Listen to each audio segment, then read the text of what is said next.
KL Garg ਦਾ novel Mercy killing ਦਾ 21ਵਾਂ ਭਾਗ। ਸੱਤੀ ਨੂੰ ਜਲੰਧਰ ਅਪਾਹਜ ਆਸ਼ਰਮ ਛੱਡ ਕੇ ਮੁੜ ਆਉਣ ਤੋਂ ਬਾਅਦ ਮੱਦੀ ਕੁਝ ਉਖੜਿਆ ਰਹਿਣ ਲੱਗ ਪਿਆ ਸੀ। ਲੋੜ ਨਾਲੋਂ ਜ਼ਿਆਦਾ ਗੰਭੀਰ ਰਹਿਣ ਲੱਗ ਪਿਆ ਸੀ। ਦਾਨ ਪੁੰਨ ਵੱਲ ਉਹਦੀ ਬਿਰਤੀ ਵੱਧ ਗਈ ਸੀ। ਉਹ ਅਪਾਹਜ ਗਊਸ਼ਾਲਾ 'ਚ ਬਿਮਾਰ ਤੇ ਲੂਲੀਆਂ ਲੰਗੜੀਆਂ ਗਊਆਂ ਨੂੰ ਪੱਠੇ ਪਾ ਕੇ ਆਉਂਦਾ।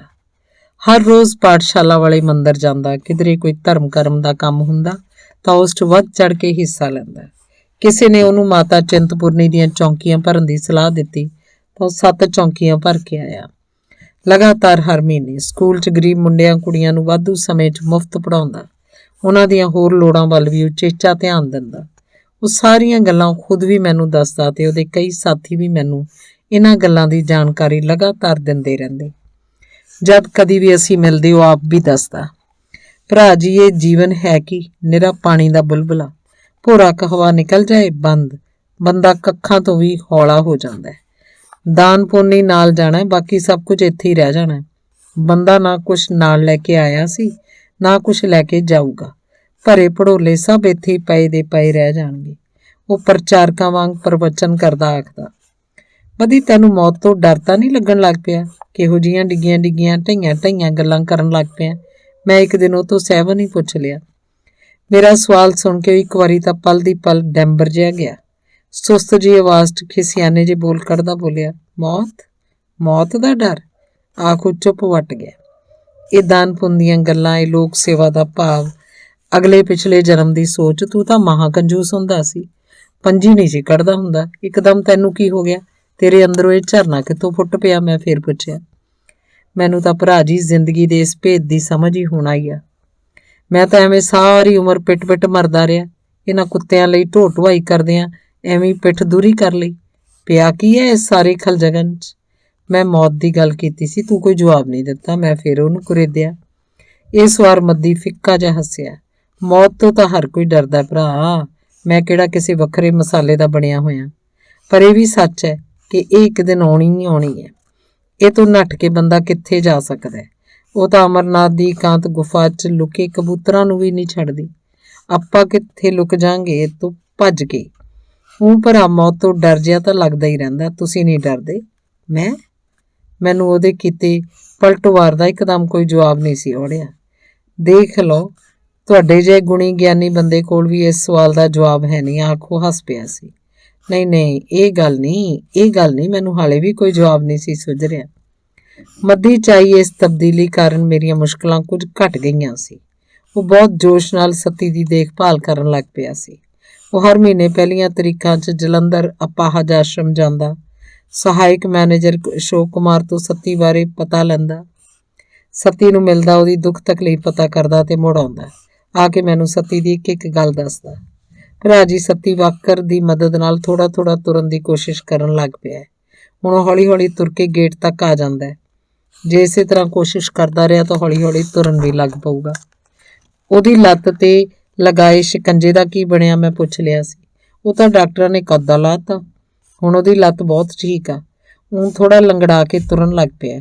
ਵੈਸੇ ਉਹਦੀ ਲੱਤ ਦੇ ਜ਼ਖਮ ਭਰ ਗਏ ਨੇ। ਸੁਣ ਕੇ ਮੈਨੂੰ ਤਸੱਲੀ ਹੋ ਗਈ ਸੀ। ਸਹਾਇਕ ਮੈਨੇਜਰ ਹੁਣ ਉਹਨੂੰ ਕਦੀ ਬੀੜੀ ਦਾ ਬੰਡਲ ਵੀ ਮੰਗਵਾ ਦਿੰਦਾ। ਇਸ ਨਾਲ ਉਹਦੀ ਸਿਗਰਟ ਪੀਣ ਦਾ ਝੱਸ ਵੀ ਪੂਰਾ ਹੋਈ ਜਾਂਦਾ। ਵੈਸੇ ਉਹਦੇ ਆਲੇ ਦੁਆਲੇ ਦੇ ਬੈੱਡਾਂ ਵਾਲੇ ਵੀ ਉਹਨੂੰ ਸਿਗਰਟ ਬੱਤੀ ਪੀਣ ਨੂੰ ਦੇ ਦਿੰਦੇ ਆ। ਉਹ ਆਪ ਵੀ ਪੀਂਦੇ ਆ ਤੇ ਇੱਕ ਅੱਧ ਬੀੜੀ ਸਿਗਰਟ ਉਹਨੂੰ ਵੀ ਦੇ ਦਿੰਦੇ ਆ। ਚਲੋ ਇਹ ਤਾਂ ਵਧੀਆ ਹੋ ਗਿਆ, ਮੈਂ ਆਖ ਦਿੱਤਾ ਸੀ। ਐਤਕੀ ਤਾਂ ਮੈਂ ਉਸ ਲਈ ਵਿਸਕੀ ਦਾ ਇੱਕ ਪਊਆ ਵੀ ਲੈ ਕੇ ਗਿਆ ਸੀ। ਉਹਨੂੰ ਕਹਿਤਾ ਸੀ ਵੀ ਕਦੇ ਪੀ ਲਿਆ ਕਰੇ। ਆਦਤ ਤੋਂ ਕਿੱਥੇ ਬਾਜ਼ ਆਉਂਦਾ ਭਰਾ ਜੀ ਬੰਦਾ। ਅੱਛਾ, ਇਹ ਕਾਹਨੂੰ ਕਰਨਾ ਸੀ ਤੂੰ? ਮੈਂ ਆਖਿਆ। ਉਹ ਭਰਾ ਜੀ ਮੈਂ ਸੋਚਦਾ, ਆਪਣੇ ਹੁੰਦੇ ਤਰਸੇ ਕਾਹਨੂੰ ਉਹ ਕਿਸੇ ਚੀਜ਼ ਲਈ? ਆਲੇ ਦੁਆਲੇ ਦੇ ਮਰੀਜ਼ਾਂ ਤੇ ਚੰਗਾ ਪ੍ਰਭਾਵ ਪੈਂਦਾ ਇਸ ਗੱਲ ਦਾ। ਉਹ ਵੀ ਸੋਚਦੇ ਹੋਣਗੇ ਵੀ ਇਹਦੇ ਭਰਾ ਰੱਜੇ ਪੁੱਜੇ ਬੰਦੇ ਆ, ਚੰਗੀ ਟਹਿਲ ਸੇਵਾ ਕਰਦੇ ਆ। ਮੱਦੀ ਪੂਰੀ ਸ਼ੇਖੀ 'ਚ ਬੋਲ ਰਿਹਾ ਸੀ। ਇਹੋ ਜਿਹੀਆਂ ਫੋਕੀਆਂ ਟੌਰਾਂ ਦਾ ਕੀ ਫਾਇਦਾ ਮੱਦੀ? ਬੰਦੇ ਨੂੰ ਆਪਣੇ ਵਿੱਚ ਹੀ ਰਹਿਣਾ ਚਾਹੀਦਾ। ਆਪਾਂ ਇਹੋ ਜਿਹਾ ਦਿਖਾਵਾ ਕਰਕੇ ਭਲਾ ਕੀ ਲੈਣਾ? ਨਾਲੇ ਉਸ ਕੰਜਰ ਨੂੰ ਬਹੁਤਾ ਚਮਲਾਉਣ ਦੀ ਲੋੜ ਨਹੀਂ। ਆਸ਼ਰਮ 'ਚ ਹੈਗਾ ਤਾਂ ਆਸ਼ਰਮ ਵਾਲਿਆਂ ਵਾਂਗ ਹੀ ਰਹੇ। ਭਰਾ ਜੀ ਮੈਂ ਸੋਚਦਾ ਉਹ ਆਪਣੇ ਹੁੰਦੇ ਸੁੰਦੇ ਕਿਸੇ ਚੀਜ਼ ਵਸਤ ਤੋਂ ਤਰਸੇ ਨਾ, ਐਵੇਂ ਮਰ ਕੇ ਆਪਣੀ ਜਾਨ ਨਾ ਖਾਂਦਾ ਫਿਰੇ। ਮਰਨ ਜਿਉਣ ਦਾ ਕੀ ਪਤਾ ਯਾਰ, ਕਿਹਨੇ ਪਹਿਲਾਂ ਜਾਣਾ ਹੈ ਕਿਹਨੇ ਪਿੱਛੋਂ ਜਾਣਾ ਹੈ। ਇਹਨੇ ਮਰਨਾ ਹੁੰਦਾ ਤਾਂ ਇਹ ਜਗਰਾਵਾਂ ਬੱਸ ਅੱਡੇ 'ਚ ਹੀ ਮਰ ਗਿਆ ਹੁੰਦਾ, ਕਿਸੇ ਦਾ ਕੀ ਪਤਾ। ਇਸ ਵਾਰ ਮੱਦੀ ਸੱਤੀ ਬਾਰੇ ਨਵੀਂ ਗੱਲ ਹੀ ਦੱਸ ਰਿਹਾ ਸੀ।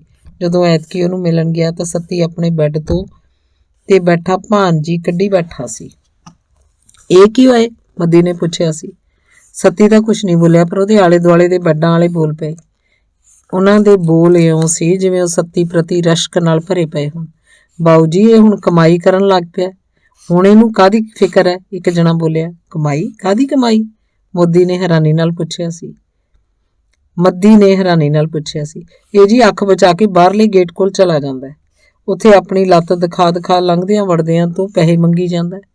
ਘੰਟੇ 2 ਘੰਟੇ ਬਾਅਦ ਆ ਕੇ ਬੈੱਡ ਤੇ ਲੇਟ ਜਾਂਦਾ ਹੈ। ਦੂਸਰੇ ਨੇ ਦੱਸਿਆ ਸੀ। ਚੋਰ ਚੋਰੀ ਤੋਂ ਜਾਏ ਪਰ ਹੇਰਾ ਫੇਰੀ ਤੋਂ ਨਾ ਜਾਏ, ਇਹਦੀ ਮੰਗਣ ਦੀ ਬਾਣ ਨਾ ਗਈ।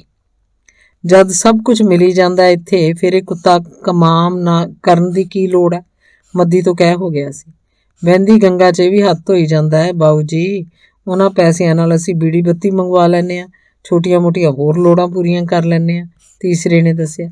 ਪਰ ਆਸ਼ਰਮ ਵਾਲੇ ਇਹਨੂੰ ਨਿਕਲਣ ਕਿਵੇਂ ਦਿੰਦੇ ਆ? ਫਿਰ ਤੁਹਾਡੀ ਰਾਖੀ ਕੀ ਹੋਈ ਇੱਥੇ? ਮੱਦੀ ਨੇ ਪੁੱਛਿਆ।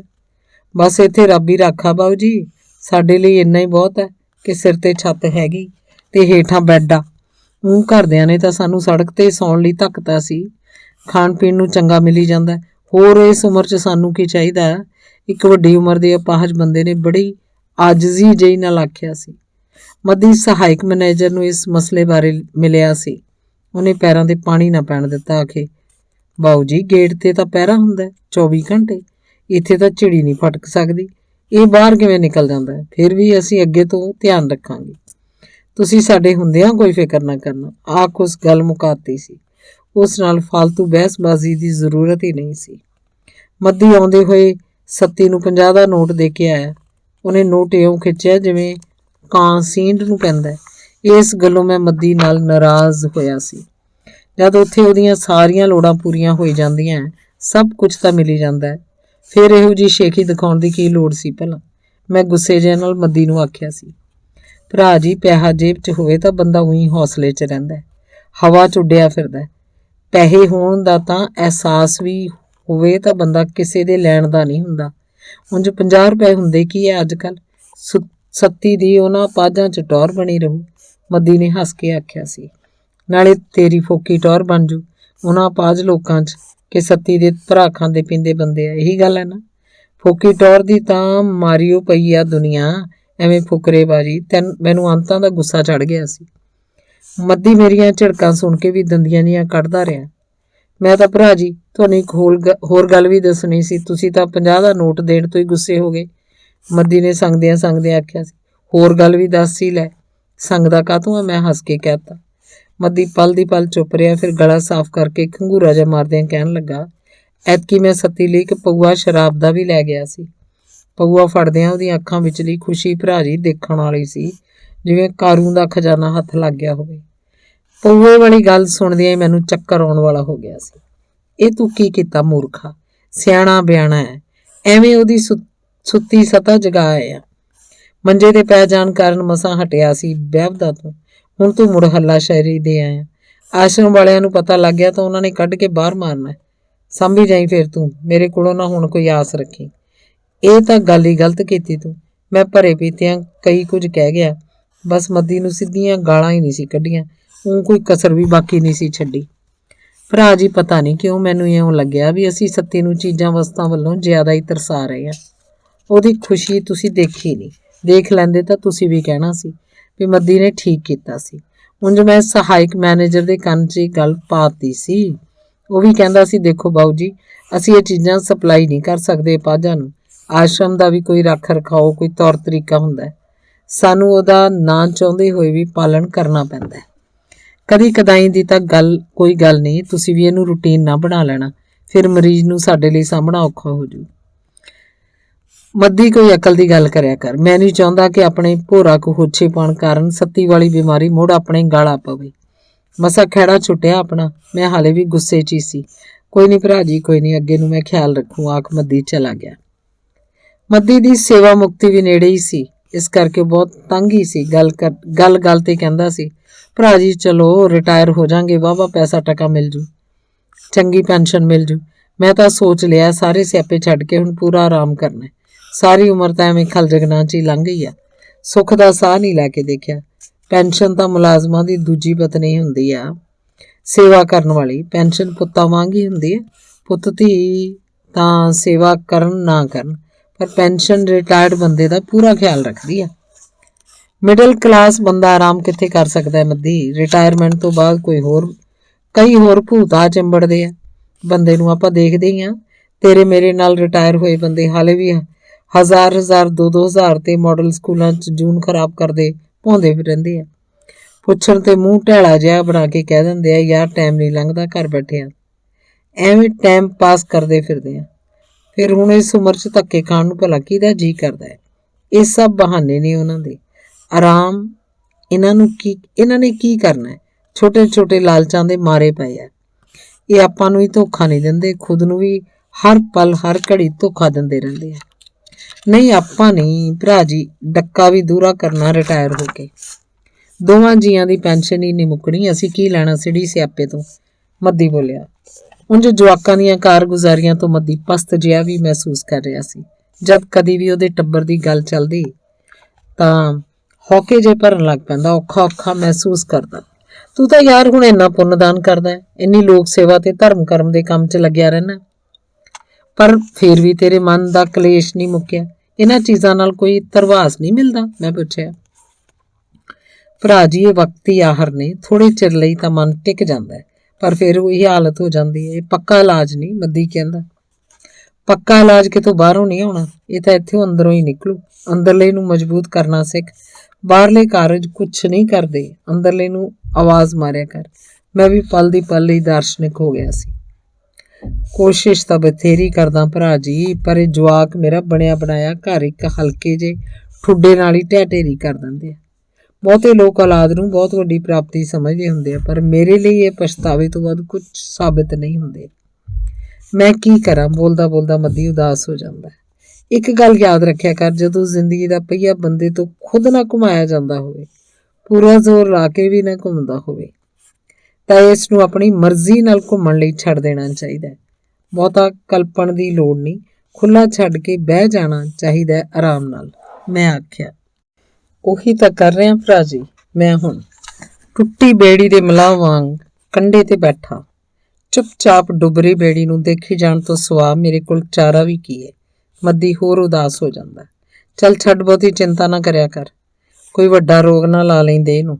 ਜੀਵਨ ਦੀ ਇਹ ਨਦੀ ਤਾਂ ਇਦਾਂ ਹੀ ਵਗਦੀ ਰਹਿਣੀ ਆ, ਮੈਂ ਉਸ ਨੂੰ ਹੌਸਲਾ ਦਿੰਦਾ ਆਖਦਾ। ਪਤਾ ਨਹੀਂ ਮੱਦੀ ਦੀ ਕਿਸਮਤ ਵਾਲੇ ਖਾਤੇ 'ਚ ਕੀ ਲਿਖਿਆ ਸੀ।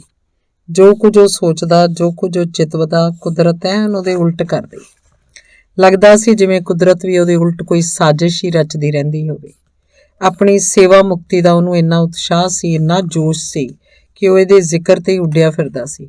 ਪਰ ਉਦੋਂ ਇੱਕ ਅਜਿਹੀ ਘਟਨਾ ਹੋਈ ਕਿ ਉਹਦਾ ਸਾਰਾ ਉਤਸ਼ਾਹ ਫਿੱਕਾ ਪੈ ਗਿਆ। ਉਤਸ਼ਾਹ ਤਾਂ ਫਿੱਕਾ ਪਿਆ ਹੀ, ਉਹਨੂੰ ਆਪਣਾ ਆਪ ਬਚਾਉਣ ਲਈ ਹੱਥਾਂ ਪੈਰਾਂ ਦੀ ਪੈ ਗਈ। ਉਹਦੀ ਸੇਵਾ ਮੁਕਤੀ ਵਾਲੇ ਦਿਨ ਹੀ ਉਹਦਾ ਵੱਡਾ ਪੁੱਤਰ ਆਪਣੇ ਕਿਸੇ ਗੁਆਂਢੀ ਮੁੰਡੇ ਨਾਲ ਨਿੱਕੀ ਜਿਹੀ ਗੱਲ ਤੇ ਖੈਬੜ ਪਿਆ ਸੀ। ਗੁਆਂਢੀ ਮੁੰਡੇ ਨੇ ਕਿਤੇ ਟਿੱਚਰ 'ਚ ਉਹਨੂੰ ਨਸ਼ੇੜੀ ਕਹਿਤਾ, ਬਸ ਇੰਨੀ ਕੁ ਗੱਲ ਤੇ ਹੀ ਉਹ ਭੜਕ ਪਿਆ।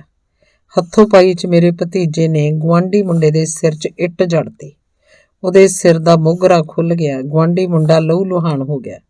ਘਰ ਦੇ ਝਟਪਟ ਉਹਨੂੰ ਹਸਪਤਾਲ ਲੈ ਗਏ। ਮੁੰਡੇ ਦੇ ਸਿਰ 'ਚ 8 ਟਾਂਕੇ ਲੱਗੇ।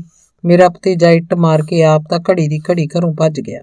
ਗੁਆਂਢੀ ਮੇਰੇ ਭਰਾ ਮੱਦੀ ਤੇ ਟੱਬਰ ਤੇ ਬਾਕੀ ਜੀਆਂ ਦੁਆਲੇ ਹੋ ਗਏ। ਮੈਨੂੰ ਸੁਨੇਹਾ ਮਿਲਿਆ, ਮੈਂ ਭੱਜਿਆ ਉਹਨਾਂ ਦੇ ਮਹੱਲੇ ਪਹੁੰਚਿਆ। ਗੁਆਂਢੀ ਮੈਨੂੰ ਵੀ ਚੰਗੀ ਤਰ੍ਹਾਂ ਜਾਣਦੇ ਸੀ, ਮੇਰੇ ਨਾਲ ਵੀ ਉਹਨਾਂ ਦਾ ਚੰਗਾ ਰਸੂਖ ਸੀ। ਜਵਾਨ ਮੁੰਡੇ ਦੇ ਸੱਟ ਲੱਗ ਜਾਣ ਕਾਰਨ ਉਹ ਬਹੁਤ ਗੁੱਸੇ 'ਚ ਸਨ। ਉਹ ਤਾਂ ਥਾਣੇ ਰਿਪੋਰਟ ਦਰਜ ਕਰਾਉਣ ਲਈ ਕਾਹਲੇ ਪਏ ਸੀ। ਪੁਲਿਸ ਰਿਪੋਰਟ 'ਚ ਉਹ ਸਣੇ ਮੱਦੀ ਸਾਰੇ ਟੱਬਰ ਦੇ ਜੀਆਂ ਦਾ ਨਾਂ ਲਿਖਵਾਉਣ ਲੱਗੇ ਸੀ। ਮੱਦੀ ਗ੍ਰਿਫਤਾਰ ਹੋ ਜਾਂਦਾ ਤਾਂ ਉਹਦੀ ਸੇਵਾ ਮੁਕਤੀ ਘੱਟੇ 'ਚ ਰੁਲ ਜਾਣੀ ਸੀ। ਕਾਨੂੰਨ ਮੁਤਾਬਕ ਉਹਨੂੰ ਮਹਿਕਮੇ ਨੇ ਗ੍ਰਿਫਤਾਰ ਹੁੰਦਿਆਂ ਹੀ ਮੁਅੱਤਲ ਕਰ ਦੇਣਾ ਸੀ। ਸੇਵਾ ਮੁਕਤੀ ਦਾ ਪਤਾ ਨਹੀਂ ਕੀ ਹੁੰਦਾ। ਮੈਂ ਜਾ ਕੇ ਮਿੰਨਤ ਖੁਸ਼ਾਮਦ ਕਰਕੇ ਉਹਦੇ ਗੁਆਂਢੀ ਨੂੰ ਠੰਡਾ ਕੀਤਾ। ਭਤੀਜੇ ਨੂੰ ਇੱਧਰੋਂ ਉੱਧਰੋਂ ਲੱਭ ਕੇ ਲਿਆਂਦਾ, ਉਹ ਤੋਂ ਮਾਫੀ ਮੰਗਵਾਈ ਤੇ ਮਾਮਲਾ ਇੱਕ ਸਿਰੇ ਲਾਇਆ। ਧੜਕਦੇ ਦਿਲ ਮੱਦੀ ਉਸ ਦਿਨ ਮਸਾਂ ਸਕੂਲ ਗਿਆ ਤੇ ਸੇਵਾ ਮੁਕਤੀ ਪਾ ਕੇ ਸੁਖੀ ਸਾਂਦੀ ਘਰ ਵਾਪਸ ਆਇਆ। ਉਸ ਘਟਨਾ ਤੋਂ ਬਾਅਦ ਸੇਵਾ ਮੁਕਤੀ ਦਾ ਉਹਦਾ ਸਾਰਾ ਉਤਸ਼ਾਹ ਮਿੱਟੀ ਹੋ ਗਿਆ ਸੀ। ਉਹ ਡਿੱਗੀਆਂ ਡਿੱਗੀਆਂ ਗੱਲਾਂ ਕਰਦਾ, ਉਹਨੂੰ ਆਪਣੇ ਆਪ ਤੇ ਭਰੋਸਾ ਜਿਹਾ ਹੀ ਉੱਠ ਗਿਆ ਸੀ। ਮੇਰਾ ਤਾਂ ਭਰਾ ਜੀ ਮਰਨ ਨੂੰ ਜੀ ਕਰਦਾ, ਸੋਚਦਾ ਕੁਝ ਖਾ ਕੇ ਮਰ ਜਾ, ਕੀ ਪਿਆ ਇਸ ਜ਼ਿੰਦਗੀ 'ਚ, ਐਵੇਂ ਨਿਰੀ ਨਰਕਾਂ ਦਾ ਵਾਸਾ। ਉਹ ਆਖਦਾ, ਜ਼ਿੰਦਗੀ ਮੌਤ ਤੇ ਆਪਣਾ ਕੀ ਵੱਸ ਹੈ ਮੱਦੀ, ਜਿੰਨਾ ਟਾਈਮ ਲਿਖਿਆ ਉਹ ਤਾਂ ਕੱਟਣਾ ਹੀ ਪਊ, ਔਖੇ ਕੱਟ ਲਓ ਭਾਵੇਂ ਸੌਖੇ ਕੱਟ ਲਓ, ਫਿਰ ਕਿਉਂ ਨਾ ਸੌਖਾ ਮੰਨ ਕੇ ਕੱਟੀਏ, ਮੈਂ ਆਖਦਾ। ਪਰ ਮੈਨੂੰ ਲੱਗਦਾ ਜਿਵੇਂ ਮੇਰੇ ਸ਼ਬਦਾਂ ਦਾ ਵੀ ਹੁਣ ਉੱਤੇ ਅਸਰ ਹੋਣੋਂ ਹਟ ਗਿਆ ਸੀ। ਉਹ ਜੀ ਭਿਆਣਾ ਜਿਹਾ ਮੇਰੇ ਵੱਲ ਹੋਰੂ ਝਾਕਦਾ ਰਹਿੰਦਾ। ਮੈਂ ਉਹਦੀ ਹਾਲਤ ਤੇ ਦੁਖੀ ਤਾਂ ਹੁੰਦਾ, ਪਰ ਮੇਰੇ ਵੀ ਕੋਈ ਹੱਥ ਵੱਸ ਨਹੀਂ ਸੀ ਰਿਹਾ। ਉਹਦੀ ਤੇ ਉਹਦੇ ਟੱਬਰ ਦੀ ਜ਼ਿੰਦਗੀ 'ਚ ਮੈਂ ਵੀ ਕੋਈ ਦਖਲ ਅੰਦਾਜ਼ੀ ਨਹੀਂ ਸੀ ਕਰ ਸਕਦਾ। ਅਜੇ ਡਿੱਗ ਢਹਿ ਚੱਲ ਹੀ ਰਿਹਾ ਸੀ ਕਿ ਇੱਕ ਦਿਨ ਮੇਰਾ ਛੋਟਾ ਭਤੀਜਾ ਭੱਜਿਆ ਮੇਰੇ ਕੋਲ ਆਇਆ। ਉਹਦਾ ਸਾਹ ਚੜਿਆ ਸੀ, ਉਹਦੀਆਂ ਅੱਖਾਂ ਭਰੀਆਂ ਸੀ। ਤਾਇਆ ਜੀ ਚੱਲਿਓ ਕੇਰਾਂ, ਡੈਡੀ ਨੂੰ ਦੌਰਾ ਪੈ ਗਿਆ। ਖੜੇ ਖੜੇ ਡਿੱਗ ਪਏ। ਰੋਂਦਾ ਰੋਂਦਾ ਬੋਲਿਆ ਸੀ, ਲੈ ਕੇ ਹਟੇ ਨਾ ਫਿਰ ਤੁਸੀਂ ਉਹਨੂੰ, ਮਾਰ ਕੇ ਹੀ ਦਮ ਲਿਆ। ਮੇਰਾ ਪਹਿਲਾ ਪ੍ਰਤੀਕਰਮ ਇਹ ਸੀ। ਮੈਂ ਉਹਨੀ ਪੈਰੀ ਉਹਨਾਂ ਦੇ ਘਰ ਜਾ ਪੁੱਜਿਆ। ਮੱਦੀ ਨੂੰ ਅਧਰੰਗ ਦਾ ਦੌਰਾ ਪੈ ਗਿਆ ਸੀ। ਉਹ ਬੇਸੁਰਤ ਪਿਆ, ਆਊਂ ਕਰੀ ਜਾਂਦਾ ਸੀ। ਅਸੀਂ ਝਟਾਪਟ ਟੈਕਸੀ ਤੇ ਉਹਨੂੰ ਲੁਧਿਆਣੇ DMC ਲੈ ਗਏ, ਐਮਰਜੈਂਸੀ 'ਚ ਦਾਖਲ ਕਰਾਇਆ। ਅਧਰੰਗ ਦੇ ਨਾਲ ਉਹਨੂੰ ਦਿਲ ਦਾ ਵੱਡਾ ਦੌਰਾ ਵੀ ਪੈ ਗਿਆ ਸੀ। ਮੱਦੀ 3-4 ਦਿਨ ICU 'ਚ ਰਹਿ ਕੇ ਪ੍ਰਾਣ ਤਿਆਗ ਗਿਆ ਸੀ। ਜਿਉਂਦੇ ਨੂੰ ਲੈ ਕੇ ਗਏ ਸੀ, ਮੁਰਦਾ ਦੇਹ ਵਾਪਸ ਚੁੱਕ ਲਿਆਏ। ਉਹਦੀ ਮੌਤ ਤੇ ਮਹਿੰਦਰ ਤੇ ਆਤਮੇ ਦਾ ਟੱਬਰ ਵੀ ਆਏ। ਸਭ ਆਪੋ ਆਪਣੇ ਟੱਬਰਾਂ ਦੇ ਦੁੱਖ ਸੁੱਖ ਦੀਆਂ ਗੱਲਾਂ ਕਰਦੇ ਰਹੇ। ਸਤੀ ਦਾ ਜ਼ਿਕਰ ਕੋਈ ਨਹੀਂ ਸੀ ਕਰ ਰਿਹਾ। ਸਤੀ ਜਲੰਧਰ ਦਾਖਲ ਕੀਤਾ ਹੋਇਆ, ਹਰ ਮਹੀਨੇ ਉਹਦਾ ਖਰਚਾ ਭੇਜਣਾ ਪੈਂਦਾ। ਮੈਂ ਆਖਦਾ ਤੇ ਉਹ ਦੋਵੇਂ ਗੱਲ ਕਿਸੇ ਹੋਰ ਪਾਸੇ ਮੋੜ ਦਿੰਦੇ। ਸਤੀ ਵਾਲੀ ਗੱਲ ਤੇ ਆਉਂਦਾ ਹੀ ਨਾ। ਮੈਂ ਬਹੁਤਾ ਦਬਾਅ ਪਾਇਆ ਤਾਂ ਮਹਿੰਦਰ ਮਲਵੀ ਜੀ ਜ਼ੁਬਾਨ ਨਾਲ ਕਹਿਣ ਲੱਗਾ, ਭਰਾ ਜੀ ਮੈਂ ਤਾਂ ਐਡੀ ਦੂਰ ਬੈਠਾ, ਮੈਂ ਕੀ ਕਰ ਸਕਦਾ ਉਹਦੇ ਵਾਸਤੇ। ਮੈਂ ਤਾਂ ਆਪ ਨਕਾਰਾ ਹੋਇਆ ਪਿਆ। ਐਕਸੀਡੈਂਟ ਨੇ ਮੇਰੀ ਤਾਂ ਆਪਣੀ ਸੁਰਤ ਭੁਲਾਈ ਪਈ ਆ। ਮੈਂ ਤਾਂ ਆਪ ਪਤਾ ਨਹੀਂ ਕਿਵੇਂ ਟਾਈਮ ਲਗਾਉਂਦਾ। ਆਤਮਾ ਵੀ ਇੰਨੀ ਗੱਲ ਕਹਿ ਕੇ ਪਾਸੇ ਹੋ ਗਿਆ। ਮਾਂ ਦੀ ਸਾਂਭ ਸੰਭਾਲ ਵਾਲੀ ਗੱਲ ਤੇ ਵੀ ਦੋਵੇਂ ਪਾਸਾ ਵੱਟ ਗਏ। ਇੰਨੇ ਸਾਲ ਤੁਹਾਡੇ ਕੋਲ ਰਹੀ ਆ, ਸਾਲ 2 ਸਾਲ ਪਿੱਛੇ ਹੁਣ ਕਾਹਨੂੰ ਇਹਦਾ ਅੱਡਾ ਪੱਟਣਾ? ਜਿਵੇਂ ਸਾਰੀ ਉਮਰ ਕੱਟੀ ਆ, ਸਾਲ 2 ਸਾਲ ਹੋਰ ਕੱਟ ਲਓ ਔਖੇ ਸੌਖੇ। ਦੋਵਾਂ ਨੇ ਮਲਮੀ ਜੀ ਜੀਭ ਨਾਲ ਕਹਿ ਕੇ ਖਹਿੜਾ ਛੁਡਵਾ ਲਿਆ। ਮੱਦੀ ਦੀ ਮੌਤ ਤੇ ਮਾਂ ਮੱਦੀ ਨੂੰ ਘੱਟ ਸੱਤੀ ਨੂੰ ਜ਼ਿਆਦਾ ਰੋਂਦੀ ਰਹੀ ਸੀ। ਵੀ ਪਤਾ ਨਹੀਂ ਉਹ ਮੱਦੀ ਉਹਨੂੰ ਕਿਹੜੇ ਖੂਹ 'ਚ ਧੱਕਾ ਦੇ ਕੇ ਆਇਆ ਸੀ। ਇੱਕ ਵਾਰੀ ਚੰਦਰਾ ਘਰੋਂ ਨਿਕਲਿਆ, ਮੁੜ ਉਹਦੀ ਸ਼ਕਲ ਨਹੀਂ ਮੈਂ ਦੇਖੀ। ਜਿਵੇਂ ਚੰਦਰੇ ਨੂੰ 12 ਸਾਲ ਦਾ ਬਨਵਾਸ ਹੀ ਮਿਲ ਗਿਆ ਹੋਵੇ। ਇੱਥੇ ਕੋਲ ਹੁੰਦਾ ਮੈਂ ਉਹਦੀ ਸੇਵਾ ਕਰਦੀ। ਘਰ ਦਾ ਧੀ ਪੁੱਤ ਸੀ, ਕਿਹੜਾ ਕੋਈ ਓਪਰਾ ਤੇ ਦੁਪਿਆਰਾ ਸੀ। ਮੈਂ ਜੇ ਇਹਨੇ ਆਪ ਹੀ ਜਾਣਾ ਸੀ, ਉਹਨੂੰ ਤਾਂ ਘਰੇ ਰਹਿਣ ਦਿੰਦਾ। ਸੱਤੀ ਨੂੰ ਭੇਜਦਾ ਆਪ ਹੀ ਤੁਰ ਗਿਆ ਵਿਚਾਰਾ ਮੱਦੀ। ਸੱਤੀ ਤਾਂ ਸ਼ਾਇਦ ਫਿਰ ਵੀ ਵਾਪਸ ਮੁੜ ਆਏ ਘਰ। ਮੱਦੀ ਨੇ ਹੁਣ ਕੀ ਵਾਪਸ ਮੁੜਨਾ, ਚਲਾ ਗਿਆ ਲੰਮੀ ਯਾਤਰਾ ਤੇ। ਮੈਂ ਦੁਖੀ ਹਿਰਦੇ ਨਾਲ ਸੋਚ ਰਿਹਾ ਸੀ। ਮਰਨ ਤੋਂ ਪਹਿਲਾਂ ਮੱਦੀ ਕਦੀ ਮੈਨੂੰ ਬਹੁਤ ਹਲੀਮੀ ਨਾਲ ਆਖਿਆ ਕਰਦਾ ਸੀ, ਭਰਾ ਜੀ ਸੱਤੀ ਦੇ ਕਰਜ਼ ਦੀਆਂ ਕਿਸ਼ਤਾਂ ਜਿੰਨੀਆਂ ਮੇਰੇ ਕੋਲੋਂ ਹੋ ਸਕਦੀਆਂ ਮੈਂ ਜਿਉਂਦੇ ਜੀ ਮੋੜਦਾ ਰਹੂੰ, ਪਰ ਜੇ ਮੈਨੂੰ ਕੁਝ ਹੋ ਗਿਆ ਤਾਂ ਤੁਸੀਂ ਇਹ ਕਿਸ਼ਤਾਂ ਬੰਦ ਨਾ ਕਰਿਓ, ਸ਼ਾਇਦ ਇਸ ਨਾਲ ਹੀ ਬੇੜਾ ਬੰਨੇ ਲੱਗ ਜਾਏ। ਮੈਂ ਉਹਨੂੰ ਤਸੱਲੀ ਤੇ ਭਰੋਸਾ ਦਿੰਦਾ, ਪਰ ਉਹ ਤਾਂ ਦਿਲ ਹੀ ਨਹੀਂ ਸੀ ਧਰ ਰਿਹਾ। ਮੈਨੂੰ ਹੁਣ ਲੱਗਦਾ ਕਿ ਉਹ ਤਾਂ ਕਦ ਦਾ ਮਰਨ ਕਰਦਾ ਫਿਰਦਾ ਸੀ, ਮਰਨ ਲਈ ਕਾਹਲਾ ਸੀ ਉਹ। ਸੱਤੀ ਦੇ ਕਰਜ਼ੇ ਦੀਆਂ ਕਿਸ਼ਤਾਂ ਭਰਨ ਦੀ ਹੁਣ ਮੇਰੀ ਵਾਰੀ ਸੀ, ਇਸ ਲਈ ਮੈਂ ਮੱਦੀ ਦੀ ਮੌਤ ਤੋਂ ਤੁਰੰਤ ਬਾਅਦ ਤਿਆਰੀ ਕਰਨੀ ਆਰੰਭ ਕਰਤੀ ਸੀ। ਅਖੀਰਲਾ ਅੰਗ 22ਵਾਂ। ਮੱਦੀ ਦੀ ਅਚਾਨਕ ਹੋਈ ਮੌਤ ਨਾਲ ਮੈਂ ਟੁੱਟ ਤਾਂ ਗਿਆ ਹੀ ਸਾਂ, ਡਰ ਵੀ ਗਿਆ ਸੀ, ਬਹੁਤ ਹੀ ਡਰ ਗਿਆ। ਮੱਦੀ ਮੇਰੇ ਨਾਲੋਂ 4 ਕੁ ਸਾਲ ਹੀ ਤਾਂ ਛੋਟਾ ਸੀ। ਮੈਂ ਛੋਟੇ ਹੁੰਦਿਆਂ ਉਹਨੂੰ ਗੋਦੀ ਚੁੱਕ ਕੇ ਖਿਡਾਉਂਦਾ ਰਿਹਾ ਸੀ। 2-3 ਮਹੀਨੇ ਤਾਂ ਮੈਨੂੰ ਕਾਸੇ ਦੀ ਸੁਰਤ ਨਹੀਂ ਸੀ ਰਹੀ। ਮਹਿੰਦਰ ਤੇ ਆਤਮਾ ਤਾਂ ਰਸਮ ਕਿਰਿਆ ਤੋਂ ਬਾਅਦ ਜਲਦੀ ਆਪੋ ਆਪਣੇ ਘਰਾਂ ਨੂੰ ਪਰਤ ਗਏ ਸੀ। ਪਤਨੀ ਮੈਨੂੰ ਹਰ ਵੇਲੇ ਕਹਿੰਦੀ ਰਹਿੰਦੀ ਸੀ, ਤੁਸੀਂ ਜੀ ਇਹਨਾਂ ਨੂੰ ਕਹਿੰਦੇ ਕਿਉਂ ਨਹੀਂ? ਇਹਨਾਂ ਦੀ ਵੀ ਇਹ ਸਕੀ ਮਾਂ ਹੈ, ਕਦੀ ਝੂਠੇ ਸੱਚੇ ਹੀ ਕਹਿਣ ਤਾਂ ਸਹੀ ਇਹਨੂੰ ਆਪਣੇ ਕੋਲ ਲੈ ਜਾਣ ਲਈ। ਤੁਹਾਡੀ ਚੁੱਪ ਦਾ ਫਾਇਦਾ ਚੁੱਕਦੇ ਨੇ ਸਾਰੇ। ਇੱਕ ਵਾਰ ਸਖਤੀ ਨਾਲ ਆਖੋ, ਲਿਜਾਣਗੇ ਕਿਵੇਂ ਨਹੀਂ? ਇੱਕ ਦਿਨ ਮੈਂ ਅੱਕ ਕੇ ਕਹਿ ਦਿੱਤਾ, ਤੂੰ ਕਹਿ ਕੇ ਦੇਖ ਲੈ, ਐਵੇਂ ਆਪਣਾ ਮੂੰਹ ਹੀ ਥਕਾਏਂਗੀ। ਇਹਨਾਂ ਤਿਲਾਂ 'ਚ ਤੇਲ ਹੈ ਨਹੀਂ, ਮੈਂ ਸਭ ਦੇਖੇ ਪਰਖੇ ਹੋਏ ਆ। ਮੈਂ ਤਾਂ ਸਿੱਧੇ ਕਿਹੜੇ ਨਾ ਕਰਦਾ, ਤੁਸੀਂ ਦੇਖਿਓ ਸਹੀ, ਮੈਨੂੰ ਤਾਂ ਤੁਹਾਡੀ ਸ਼ਰਮ ਮਾਰਦੀ ਰਹਿੰਦੀ ਆ। ਪਤਨੀ ਨੇ ਛਾਤੀ ਤਾਣ ਕੇ ਕਿਹਾ ਸੀ। ਤੂੰ ਮੇਰੀ ਸ਼ਰਮ ਨਾ ਮੰਨ, ਸ਼ਰਮ ਲਾ ਕੇ ਵੀ ਦੇਖ ਲੈ, ਤੇਰੇ ਚਿੱਤ 'ਚ ਕੋਈ ਭਰਮ ਨਹੀਂ ਰਹਿਣਾ ਚਾਹੀਦਾ, ਮੈਂ ਹੱਸ ਕੇ ਕਿਹਾ ਸੀ।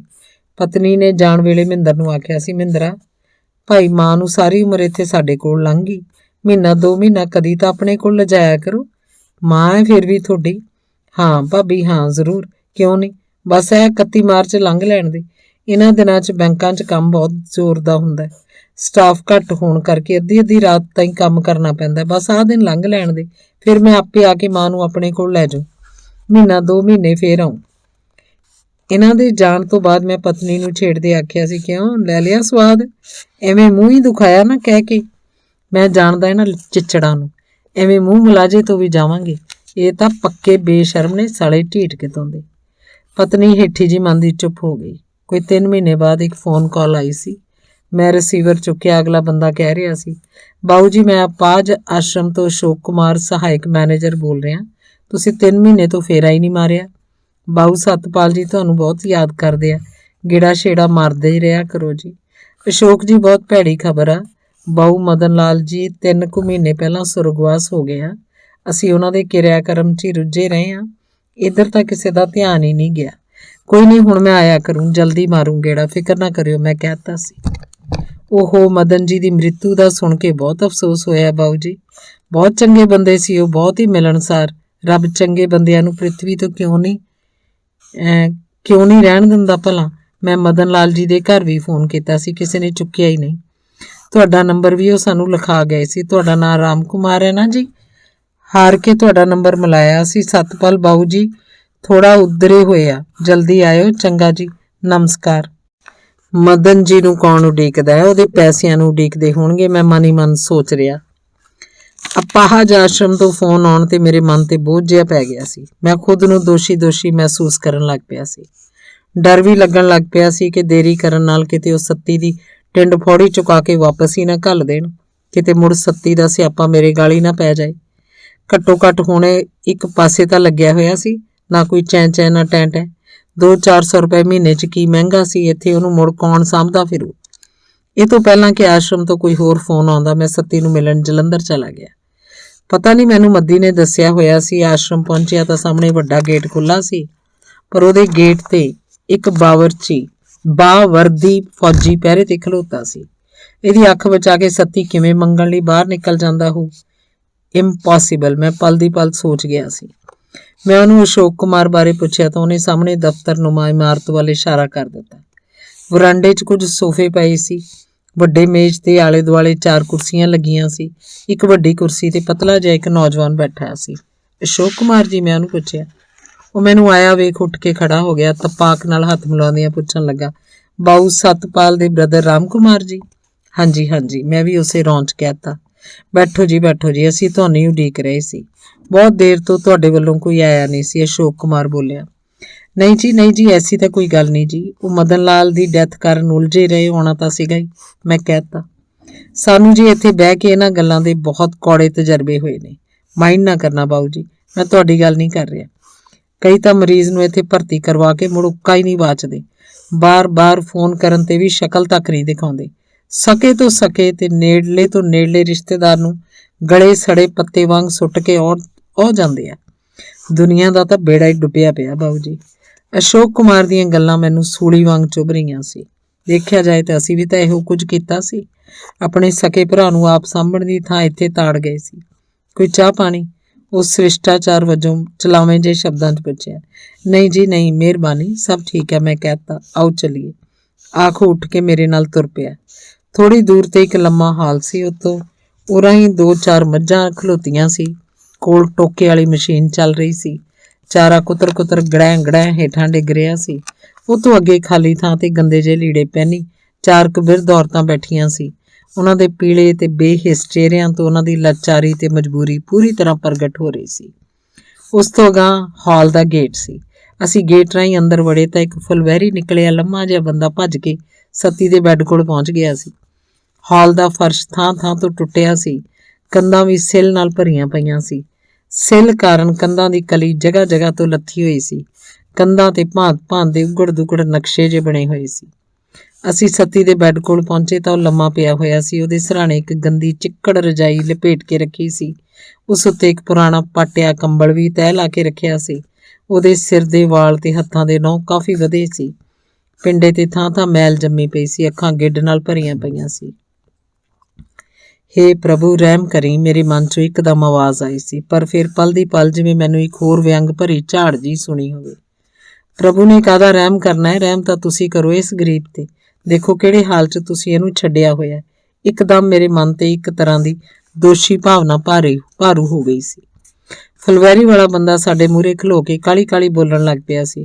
ਬਾਊ ਜੀ, ਇਹਨਾਂ ਦੀ ਦੇਖਭਾਲ ਮੈਂ ਕਰਦਾ, ਇਹਨਾਂ ਦਾ ਗੰਦ ਮੈਂ ਸਾਫ਼ ਕਰਦਾ, ਕੱਪੜੇ ਮੈਂ ਧੋਂਦਾ, ਇਹਨਾਂ ਨੂੰ ਨਹਾਉਂਦਾ ਵੀ ਮੈਂ ਹੀ ਹਾਂ ਜੀ। ਦੇਖੋ ਕਿੰਨੀ ਸਫਾਈ ਰੱਖੀ ਹੋਈ ਹੈ। ਇਹ ਕੌਣ ਨੇ? ਮੈਂ ਅਸ਼ੋਕ ਕੁਮਾਰ ਤੋਂ ਪੁੱਛਿਆ। ਇਹ ਬਲਵੰਤ ਆ, ਮੈਂ ਉਚੇਚਾ ਇਹਨੂੰ ਸਤਪਾਲ ਜੀ ਦੀ ਦੇਖਭਾਲ ਲਈ ਲਾਇਆ ਹੋਇਆ। ਇਹੀ ਖਿਆਲ ਰੱਖਦਾ ਇਹਨਾਂ ਦਾ, ਅਸ਼ੋਕ ਕੁਮਾਰ ਨੇ ਦੱਸਿਆ।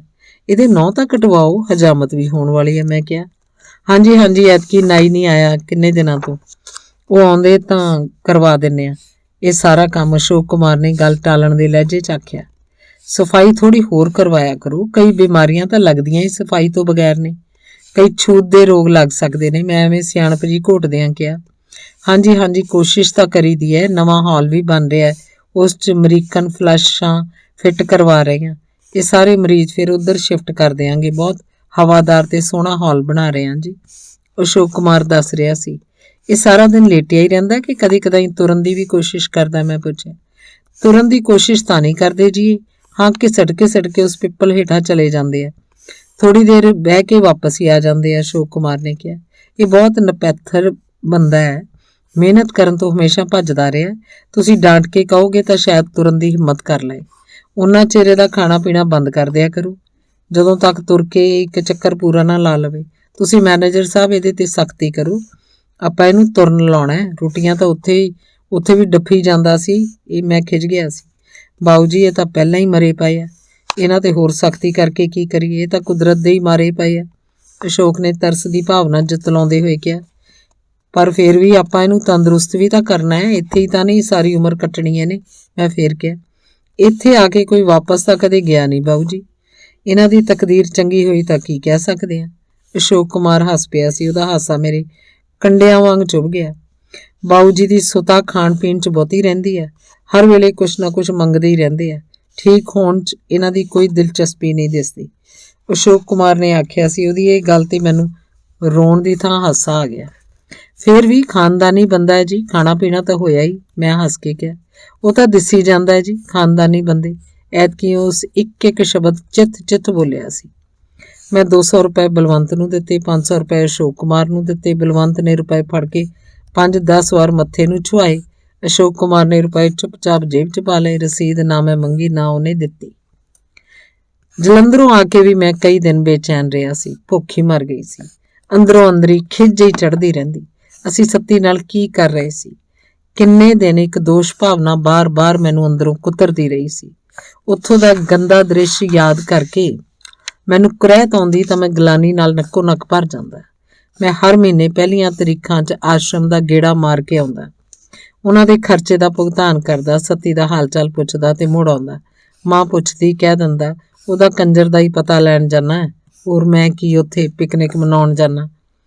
ਮੈਂ ਮਾਂ ਦੇ ਬਾਰ-ਬਾਰ ਪੁੱਛਣ ਤੇ ਖਿੱਝ ਜਾਂਦਾ। ਪਤਨੀ ਪੁੱਛਦੀ, ਇਹ ਸਜ਼ਾ ਹੁਣ ਤੁਸੀਂ ਕਦੋਂ ਤੱਕ ਭੁਗਤਦੇ ਰਹੋਗੇ ਜੀ? ਜਿੰਨਾ ਚਿਰ ਉਹ ਜਾਂ ਆਪਾਂ ਨਹੀਂ ਮਰ ਜਾਂਦੇ, ਉਨੀ ਦੇਰ ਤੱਕ ਤਾਂ ਚੱਲੂਗਾ ਹੀ ਇਹ ਸਿਲਸਿਲਾ। ਇਉਂ ਕਿਉਂ ਕਹਿੰਦੇ ਆ ਜੀ? ਕੋਈ ਚੰਗੀ ਗੱਲ ਕੱਢਿਆ ਕਰੋ ਮੂੰਹ, ਪਤਨੀ ਨੇ ਫਿਕਰਮੰਦ ਹੋ ਕੇ ਆਖਿਆ। ਮੈਂ ਜਾਣਦਾ ਸੀ ਕਿ ਪਤਨੀ ਨੇ ਸੱਤੀ ਤੋਂ ਕੀ ਲੈਣਾ ਸੀ। ਹਾਂ, ਮੇਰੇ ਮਰਨ ਦੀ ਉਹਨੂੰ ਜ਼ਰੂਰ ਚਿੰਤਾ ਹੋਏਗੀ। ਮੈਂ 3 ਵਰ੍ਹੇ ਹਰ ਮਹੀਨੇ ਜਾ ਕੇ ਸੱਤੀ ਦਾ ਪਤਾ ਲੈਂਦਾ ਰਿਹਾ। ਉਹਦਾ ਸਮਾਂ ਠੀਕ ਹੀ ਲੰਘੀ ਜਾ ਰਿਹਾ ਸੀ। ਉਸ ਜ਼ਿੰਦਗੀ ਨੂੰ ਬਹੁਤੀ ਵਧੀਆ ਤਾਂ ਨਹੀਂ ਸੀ ਕਿਹਾ ਜਾ ਸਕਦਾ, ਪਰ ਸੱਤੀ ਦੀ ਆਪਣੀ ਪਿਛਲੀ ਲੰਘੀ ਜ਼ਿੰਦਗੀ ਦੇ ਮੁਕਾਬਲੇ 'ਚ ਇਹ ਜੀਵਨ ਕੁਝ ਬਿਹਤਰ ਹੀ ਸੀ। ਪਰ ਫਿਰ ਅਚਾਨਕ ਸੱਤੀ ਨੇ ਆਸ਼ਰਮ ਵਾਲਿਆਂ ਨਾਲ ਸਹਿਯੋਗ ਕਰਨਾ ਬੰਦ ਕਰਤਾ। ਸਾਰਾ ਦਿਨ ਮੰਜੀ ਤੇ ਸਿੱਧਾ ਸਪਾਟ ਲੇਟਿਆ ਰਹਿੰਦਾ, ਨਾ ਹਿਲਦਾ ਨਾ ਜੁਲਦਾ। ਮੈਂ ਪਤਾ ਕਰਨ ਗਿਆ ਤਾਂ ਮੈਨੇਜਰ ਕਹਿਣ ਲੱਗਾ, ਇਹ ਤਾਂ ਜੀ ਹੁਣ ਜਮਾਂ ਹੀ ਸਹਿਯੋਗ ਨਹੀਂ ਕਰਦੇ, ਦਿਨੇ ਚੁੱਪਚਾਪ ਲੇਟੇ ਰਹਿੰਦੇ ਆ, ਆਲੇ ਦੁਆਲੇ ਦੇ ਬੈੱਡਾਂ ਵਾਲੇ ਹੱਸਦੇ ਆ ਕਿ ਰਾਤ ਨੂੰ ਭੋਰਾ ਨਹੀਂ ਟਿਕਦੇ, ਨਾ ਆਪ ਸੌਂਦੇ ਆ ਨਾ ਹੋਰਾਂ ਨੂੰ ਸੌਣ ਦਿੰਦੇ ਆ। ਸਾਰਾ ਹਾਲ ਔਖਾ ਹੋਇਆ ਪਿਆ ਇਹਨਾਂ ਤੋਂ। ਮੈਂ ਸੱਤੀ ਨੂੰ ਮਿਲਿਆ, ਉਹ ਅੱਖਾਂ ਮੀਟੀ ਸਿੱਧਾ ਲਿਟਿਆ ਪਿਆ ਸੀ। ਮੇਰੇ ਬੁਲਾਉਣ ਤੇ ਉਸ ਅੱਖਾਂ ਪੱਟੀਆਂ ਤੇ ਹੁੰਗਰ ਜੀ ਮਾਰ ਕੇ ਪਾਸਾ ਲੈ ਲਿਆ। ਕੀ ਹੋਇਆ ਵੇ ਤੈਨੂੰ ਹੁਣ? ਬਾਹਰ ਕਿਉਂ ਨਹੀਂ ਨਿਕਲਦਾ? ਮੈਂ ਗੁੱਸੇ ਜਿਹੇ ਨਾਲ ਪੁੱਛਿਆ। ਆਹ ਲੱਤ ਬਹੁਤ ਦੁਖਦੀ ਰਹਿੰਦੀ ਹੈ, ਹਿੱਲਿਆ ਹੀ ਨਹੀਂ ਜਾਂਦਾ। ਮੈਂ ਕੀ ਕਰਾਂ? ਸੱਤੀ ਨੇ ਕਸੀਸ ਜੀ ਵੱਟ ਕੇ ਆਖਿਆ। ਇਹਨੂੰ ਕਿਸੇ ਡਾਕਟਰ ਨੂੰ ਦਿਖਾ ਲਓ, ਇਉਂ ਤਾਂ ਤੁਹਾਡੇ ਲਈ ਔਖਾ ਹੋ ਜਾਣਾ, ਮੈਂ ਅਸ਼ੋਕ ਨੂੰ ਕਿਹਾ। ਆਸ਼ਰਮ 'ਚ ਡਾਕਟਰ ਤਾਂ ਆਉਂਦੇ ਹੀ ਰਹਿੰਦੇ ਆ ਲਗਾਤਾਰ, ਮਰੀਜ਼ਾਂ ਦੀ ਚੈੱਕਅਪ ਕਰਕੇ ਦਵਾ ਦਾਰੂ ਵੀ ਦੇ ਕੇ ਜਾਂਦੇ ਆ। ਦਿਖਾਇਆ ਸੀ ਇਹਨਾਂ ਨੂੰ ਵੀ, ਕਹਿੰਦੇ ਨੁਕਸ ਤਾਂ ਕੋਈ ਲੱਗਦਾ ਨਹੀਂ, ਪੇਨ ਕਿਲਰ ਦੇ ਗਏ ਸੀ। ਅਸ਼ੋਕ ਕੁਮਾਰ ਦਾ ਜਵਾਬ ਸੀ।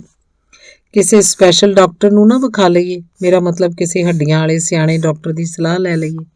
ਲੱਤ 'ਚ ਨਾ ਅੰਦਰੋਂ ਕੋਈ ਨੁਕਸ ਪੈ ਗਿਆ ਹੋਵੇ। ਮੈਂ ਆਖਿਆ ਸੀ। ਹਸਪਤਾਲ ਭੇਜ ਕੇ ਦੇਖ ਲੈਂਦੇ ਹਾਂ, ਅਸ਼ੋਕ ਕੁਮਾਰ ਬੋਲਿਆ ਸੀ। ਲੱਤ ਦਾ ਐਕਸਰੇ ਲਵਾ ਕੇ ਦੇਖ ਲਓ, ਸਭ ਪਤਾ ਲੱਗ ਜੂ। ਪੈਸਿਆਂ ਦਾ ਫਿਕਰ ਨਾ ਕਰਿਓ, ਮੈਂ ਆਪੇ ਦੇ ਦਿਆਂਗਾ, ਮੈਂ ਕਹਿ ਦਿੱਤਾ ਸੀ। ਨਹੀਂ ਨਹੀਂ, ਪੈਸਿਆਂ ਦੀ ਕੋਈ ਲੋੜ ਨਹੀਂ, ਸਾਡੇ ਸਭ ਮਰੀਜ਼ਾਂ ਦਾ ਇਲਾਜ ਫ੍ਰੀ ਹੁੰਦਾ। ਸਾਡੇ ਕੋਲੋਂ ਕੋਈ ਡਾਕਟਰ ਕੋਈ ਹਸਪਤਾਲ ਫੀਸ ਨਹੀਂ ਲੈਂਦਾ। ਭੇਜ ਦਿੰਦੇ ਆ ਇਹਨਾਂ ਨੂੰ ਹਸਪਤਾਲ। ਅਸ਼ੋਕ ਨੇ ਇੱਕ ਵਾਰ ਫੇਰ ਮੇਰੀ ਤਸੱਲੀ ਲਈ ਆਖਤਾ ਸੀ। ਅਗਲੀ ਵਾਰ ਮੈਂ ਗਿਆ ਤਾਂ ਸੱਤੀ ਦੀ ਹਾਲਤ ਪਹਿਲਾਂ ਨਾਲੋਂ ਵੀ ਭੈੜੀ ਸੀ। ਉਹਦੀ ਹਜਾਮਤ ਤੇ ਨਹੁੰ ਗਿੱਟ-ਗਿੱਟ ਵਧੇ ਸੀ। ਉਹ ਮੁਰਦਿਆਂ ਵਾਂਗ ਬੈੱਡ ਤੇ ਲੇਟਿਆ ਹੋਇਆ ਸੀ। ਬਲਵੰਤ ਮੇਰੇ ਜਾਣ ਤੋਂ ਮੂਹਰੇ ਹੋ ਕੇ ਆਖ ਰਿਹਾ ਸੀ, ਹੁਣ ਤਾਂ ਜੀ ਪਖਾਨਾ ਵੀ ਮੰਜੇ ਤੇ ਹੀ ਕਰਦੇ ਆ, ਮੈਂ ਬਥੇਰੀ ਸਫਾਈ ਕਰਦਾ। ਮੈਂ ਤਾਂ ਜੀ ਸਾਰਾ ਦਿਨ ਹੁਣ ਇਹਨਾਂ ਤੇ ਹੀ ਲੱਗਿਆ ਰਹਿਣਾ। ਮੈਂ ਜੀ ਬੋਲਦੇ ਬੋਲਦੇ ਉਹਦਾ ਸਾਹ ਚੜ ਗਿਆ। ਉਹਦੀ ਫਲਵੈਰੀ ਤੇ ਲਾਲੀ ਝਲਕਣ ਲੱਗ ਪਈ। ਅਸ਼ੋਕ ਕੁਮਾਰ ਦੀ ਰਿਪੋਰਟ ਇਸ ਨਾਲੋਂ ਵੀ ਭੈੜੀ ਸੀ। ਬਾਊ ਜੀ ਹੁਣ ਇਹ ਬਿਲਕੁਲ ਵੀ ਬੈੱਡ ਤੋਂ ਨਹੀਂ ਹਿਲਦੇ, ਸਾਰਾ ਦਿਨ ਖਾਈ ਜਾਂਦੇ ਆ, ਹੱਗੀ ਜਾਂਦੇ ਆ। ਬਲਵੰਤ ਵੀ ਵਿਚਾਰਾ ਕੀ ਕਰੇ, ਸਿਆਣੇ ਬੰਦੇ ਦੀ ਟੱਟੀ ਸਾਫ਼ ਕਰਨੀ ਕਿਤੇ ਸੌਖਾ ਕੰਮ ਹੈ? ਇਹ ਵੀ ਵਿਚਾਰਾ ਹੰਭਿਆ ਪਿਆ।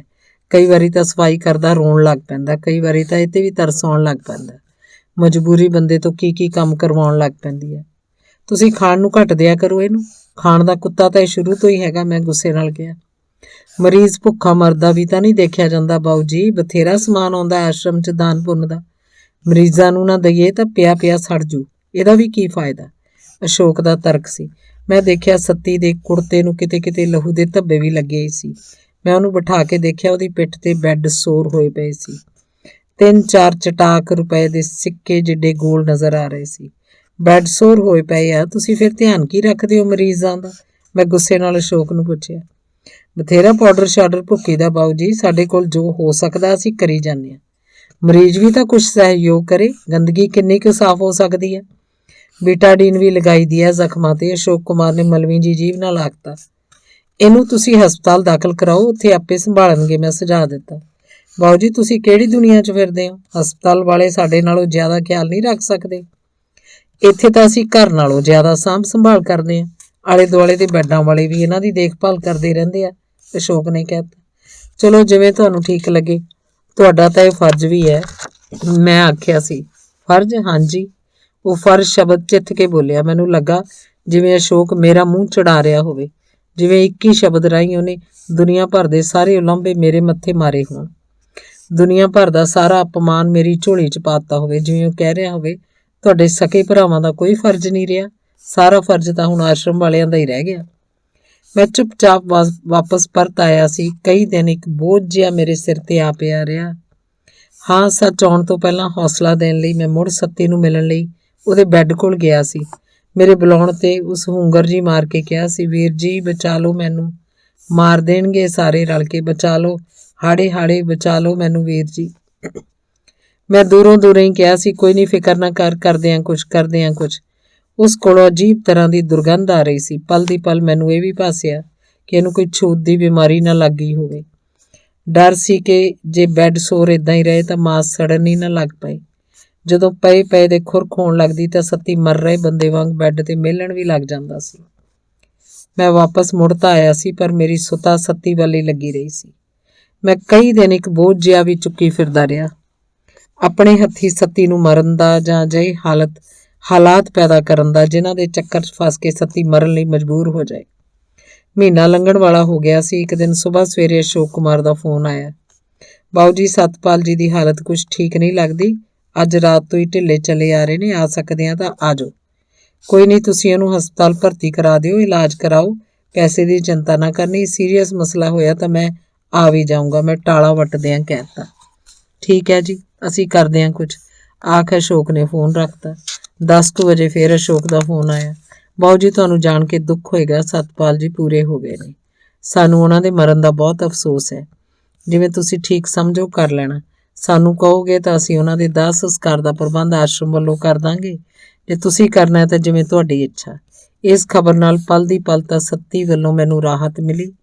ਮਹਿਸੂਸ ਹੋਈ ਜਿਵੇਂ ਕੋਈ ਕਿਸੇ ਪੀੜੀ ਜਕੜ ਤੋਂ ਆਜ਼ਾਦ ਹੋ ਗਿਆ ਹੋਵੇ, ਪਰ ਅਸ਼ੋਕ ਕੁਮਾਰ ਦੀ ਟੌਂਚ 'ਚ ਮੇਰਾ ਹਿਰਦਾ ਚੀਰ ਗਈ। ਤੁਸੀਂ ਕੌਣ ਹੁੰਦੇ ਹੋ ਇਹ ਸੱਤੀ ਦਾ ਸੰਸਕਾਰ ਕਰਨ ਵਾਲੇ? ਅਸੀਂ ਮਰ ਤਾਂ ਨਹੀਂ ਗਏ, ਮੈਂ ਕਚੀਚੀ ਵੱਟਦਿਆਂ ਮਨ ਹੀ ਮਨ ਆਖਿਆ ਸੀ। ਪਰ ਮੈਂ ਸ਼ਿਸ਼ਟਾਚਾਰ ਵਜੋਂ ਕਹਿਤਾ ਸੀ, ਅਸ਼ੋਕ ਜੀ ਤੁਸੀਂ 5.25 ਗਜ ਕੋਰਾ ਲੱਠਾ ਮੰਗਵਾ ਕੇ ਰੱਖ ਲੈਣਾ, ਬਾਕੀ ਜੋ ਚੀਜ਼ ਚਾਹੀਦੀ ਹੋਵੇ ਲੈ ਆਉਣੀ, ਮੈਂ ਆ ਕੇ ਪਾਈ ਚੁਕਾ ਦਿਆਂਗਾ, ਅਸੀਂ ਜਲਦੀ ਪਹੁੰਚ ਰਹੇ ਹਾਂ। ਆਖ ਮੈਂ ਫੋਨ ਰੱਖ ਦਿੱਤਾ। ਮੈਂ ਫੌਰਨ ਟੈਕਸੀ ਦਾ ਪ੍ਰਬੰਧ ਕੀਤਾ। ਉਧਰ ਭਤੀਜਿਆਂ ਨੂੰ ਵੀ ਸੁਨੇਹਾ ਭਿਜਵਾ ਦਿੱਤਾ। ਮਾਂ ਚੱਲ ਤੈਨੂੰ ਸੱਤੀ ਨੂੰ ਮਿਲਵਾ ਕੇ ਲਿਆਈਏ, ਤਿਆਰ ਹੋ ਜਾ।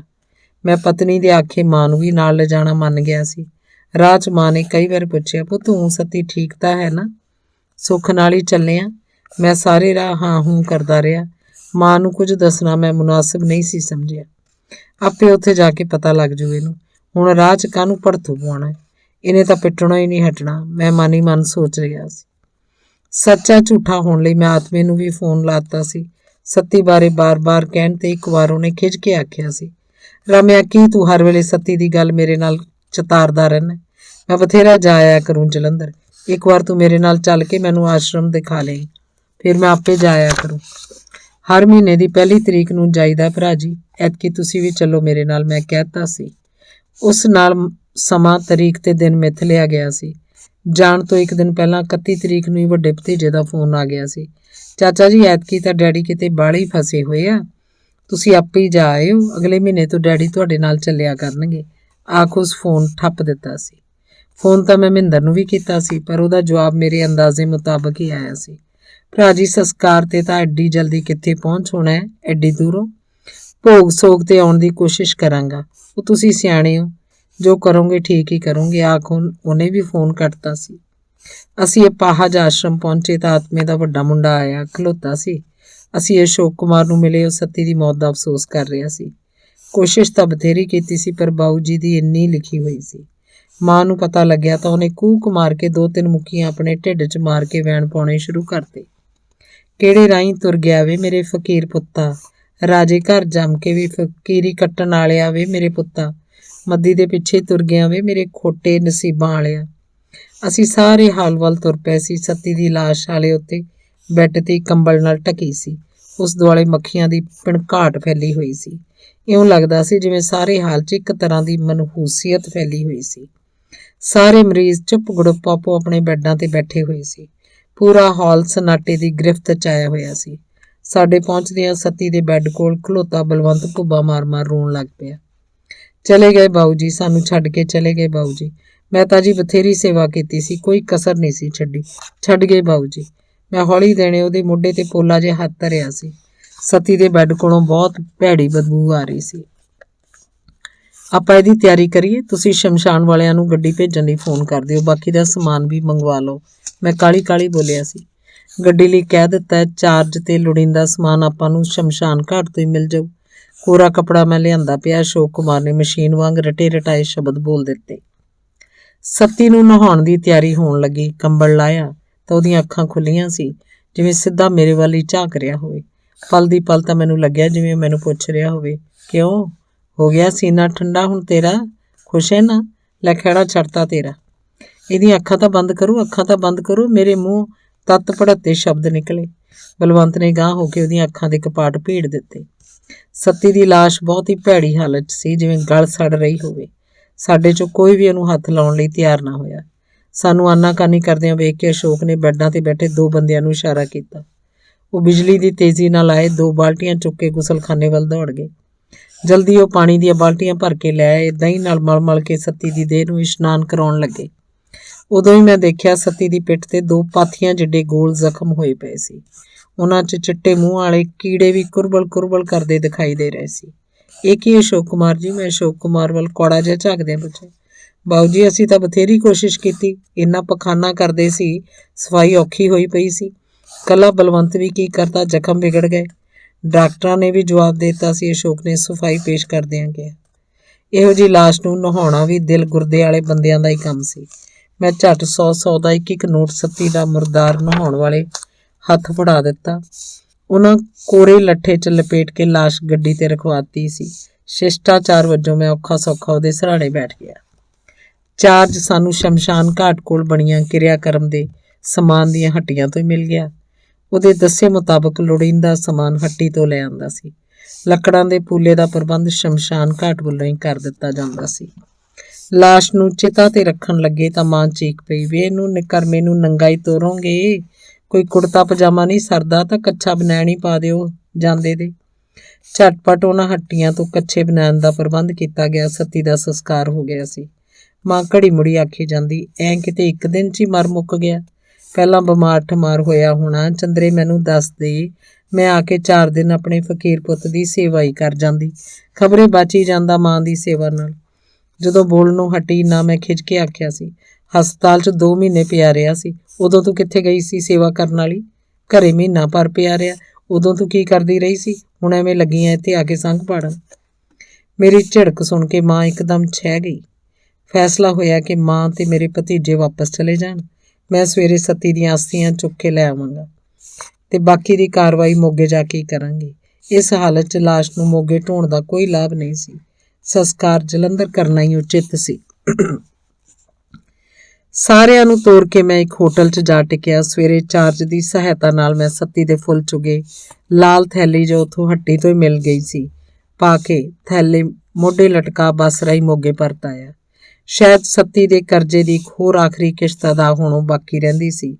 ਸੱਤੀ ਜੋ ਮੇਰਾ ਸਕਾ ਭਰਾ ਸੀ, ਉਹੀ ਸੱਤੀ ਜਿਸ ਨਾਲ ਮੇਰਾ ਖੂਨ ਦਾ ਸਾਂਝਾ ਰਿਸ਼ਤਾ ਸੀ। ਧੰਨਵਾਦ।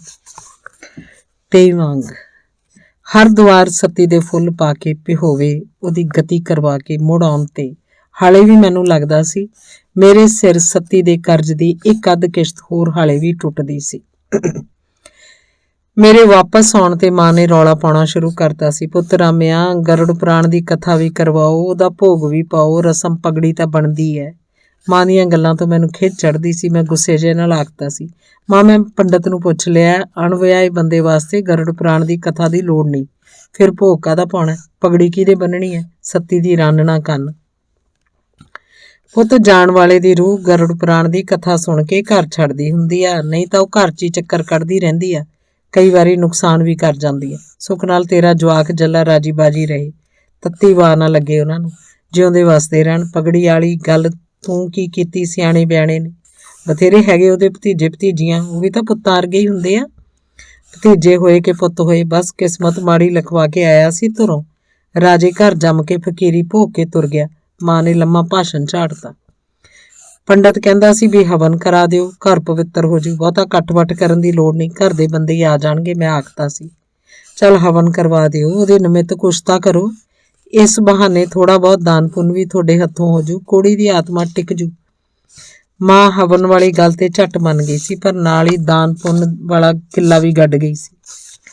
ਉਹਨਾਂ ਨੂੰ ਵੀ ਫੋਨ ਕਰਦੇ ਆਉਣਾ ਹੋਊ, ਆ ਜਾਣਗੇ, ਫਿਰ ਵੀ ਸਕਾ ਭਰਾ ਸੀ ਉਹਨਾਂ ਦਾ, ਕਿਹੜਾ ਕੋਈ ਓਪਰਾ ਸੀ। ਮਾਂ ਨੇ ਸਲਾਹ ਦਿੱਤੀ ਸੀ। ਹਵਨ ਦਾ ਦਿਨ ਮਿੱਥ ਕੇ ਮੈਂ ਆਤਮੇ ਤੇ ਮਹਿੰਦਰ ਨੂੰ ਵੀ ਫੋਨ ਮਾਰ ਦਿੱਤੇ। ਉਹਨਾਂ ਦੇ ਆਉਣ ਦੀ ਮੈਨੂੰ ਆਸ ਤਾਂ ਹੈ ਨਹੀਂ ਸੀ, ਪਰ ਫਿਰ ਵੀ ਮੈਂ ਮੂੰਹ ਝੁਠਲਾਉਣ ਦਾ ਕੀ ਹਰਜਾ ਵਾਲੀ ਨੀਤੀ ਅਪਣਾ ਲਈ।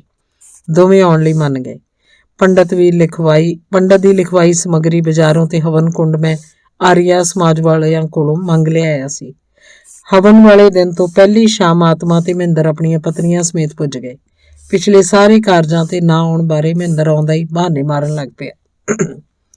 ਭਰਾ ਜੀ, ਦਿੱਲੀ 'ਚ ਤਾਂ ਇੱਕ ਬੰਦਾ ਇੱਕ ਵਾਰ ਵੜ ਜੇ ਤਾਂ ਮੁੜ ਨਿਕਲਣ ਕਿਹੜਾ ਦਿੰਦੀ ਹੈ, ਬੰਦੇ ਨੂੰ ਕੰਬਲ ਵਾਂਗ ਚਿੰਬੜ ਜਾਂਦੀ ਆ। ਬੰਦੇ 100 ਢਾਣਸ ਕਰੇ ਛੱਡਣ ਦੇ, ਪਰ ਕੰਬਲ ਨਹੀਂ ਛੱਡਣ ਦਿੰਦਾ।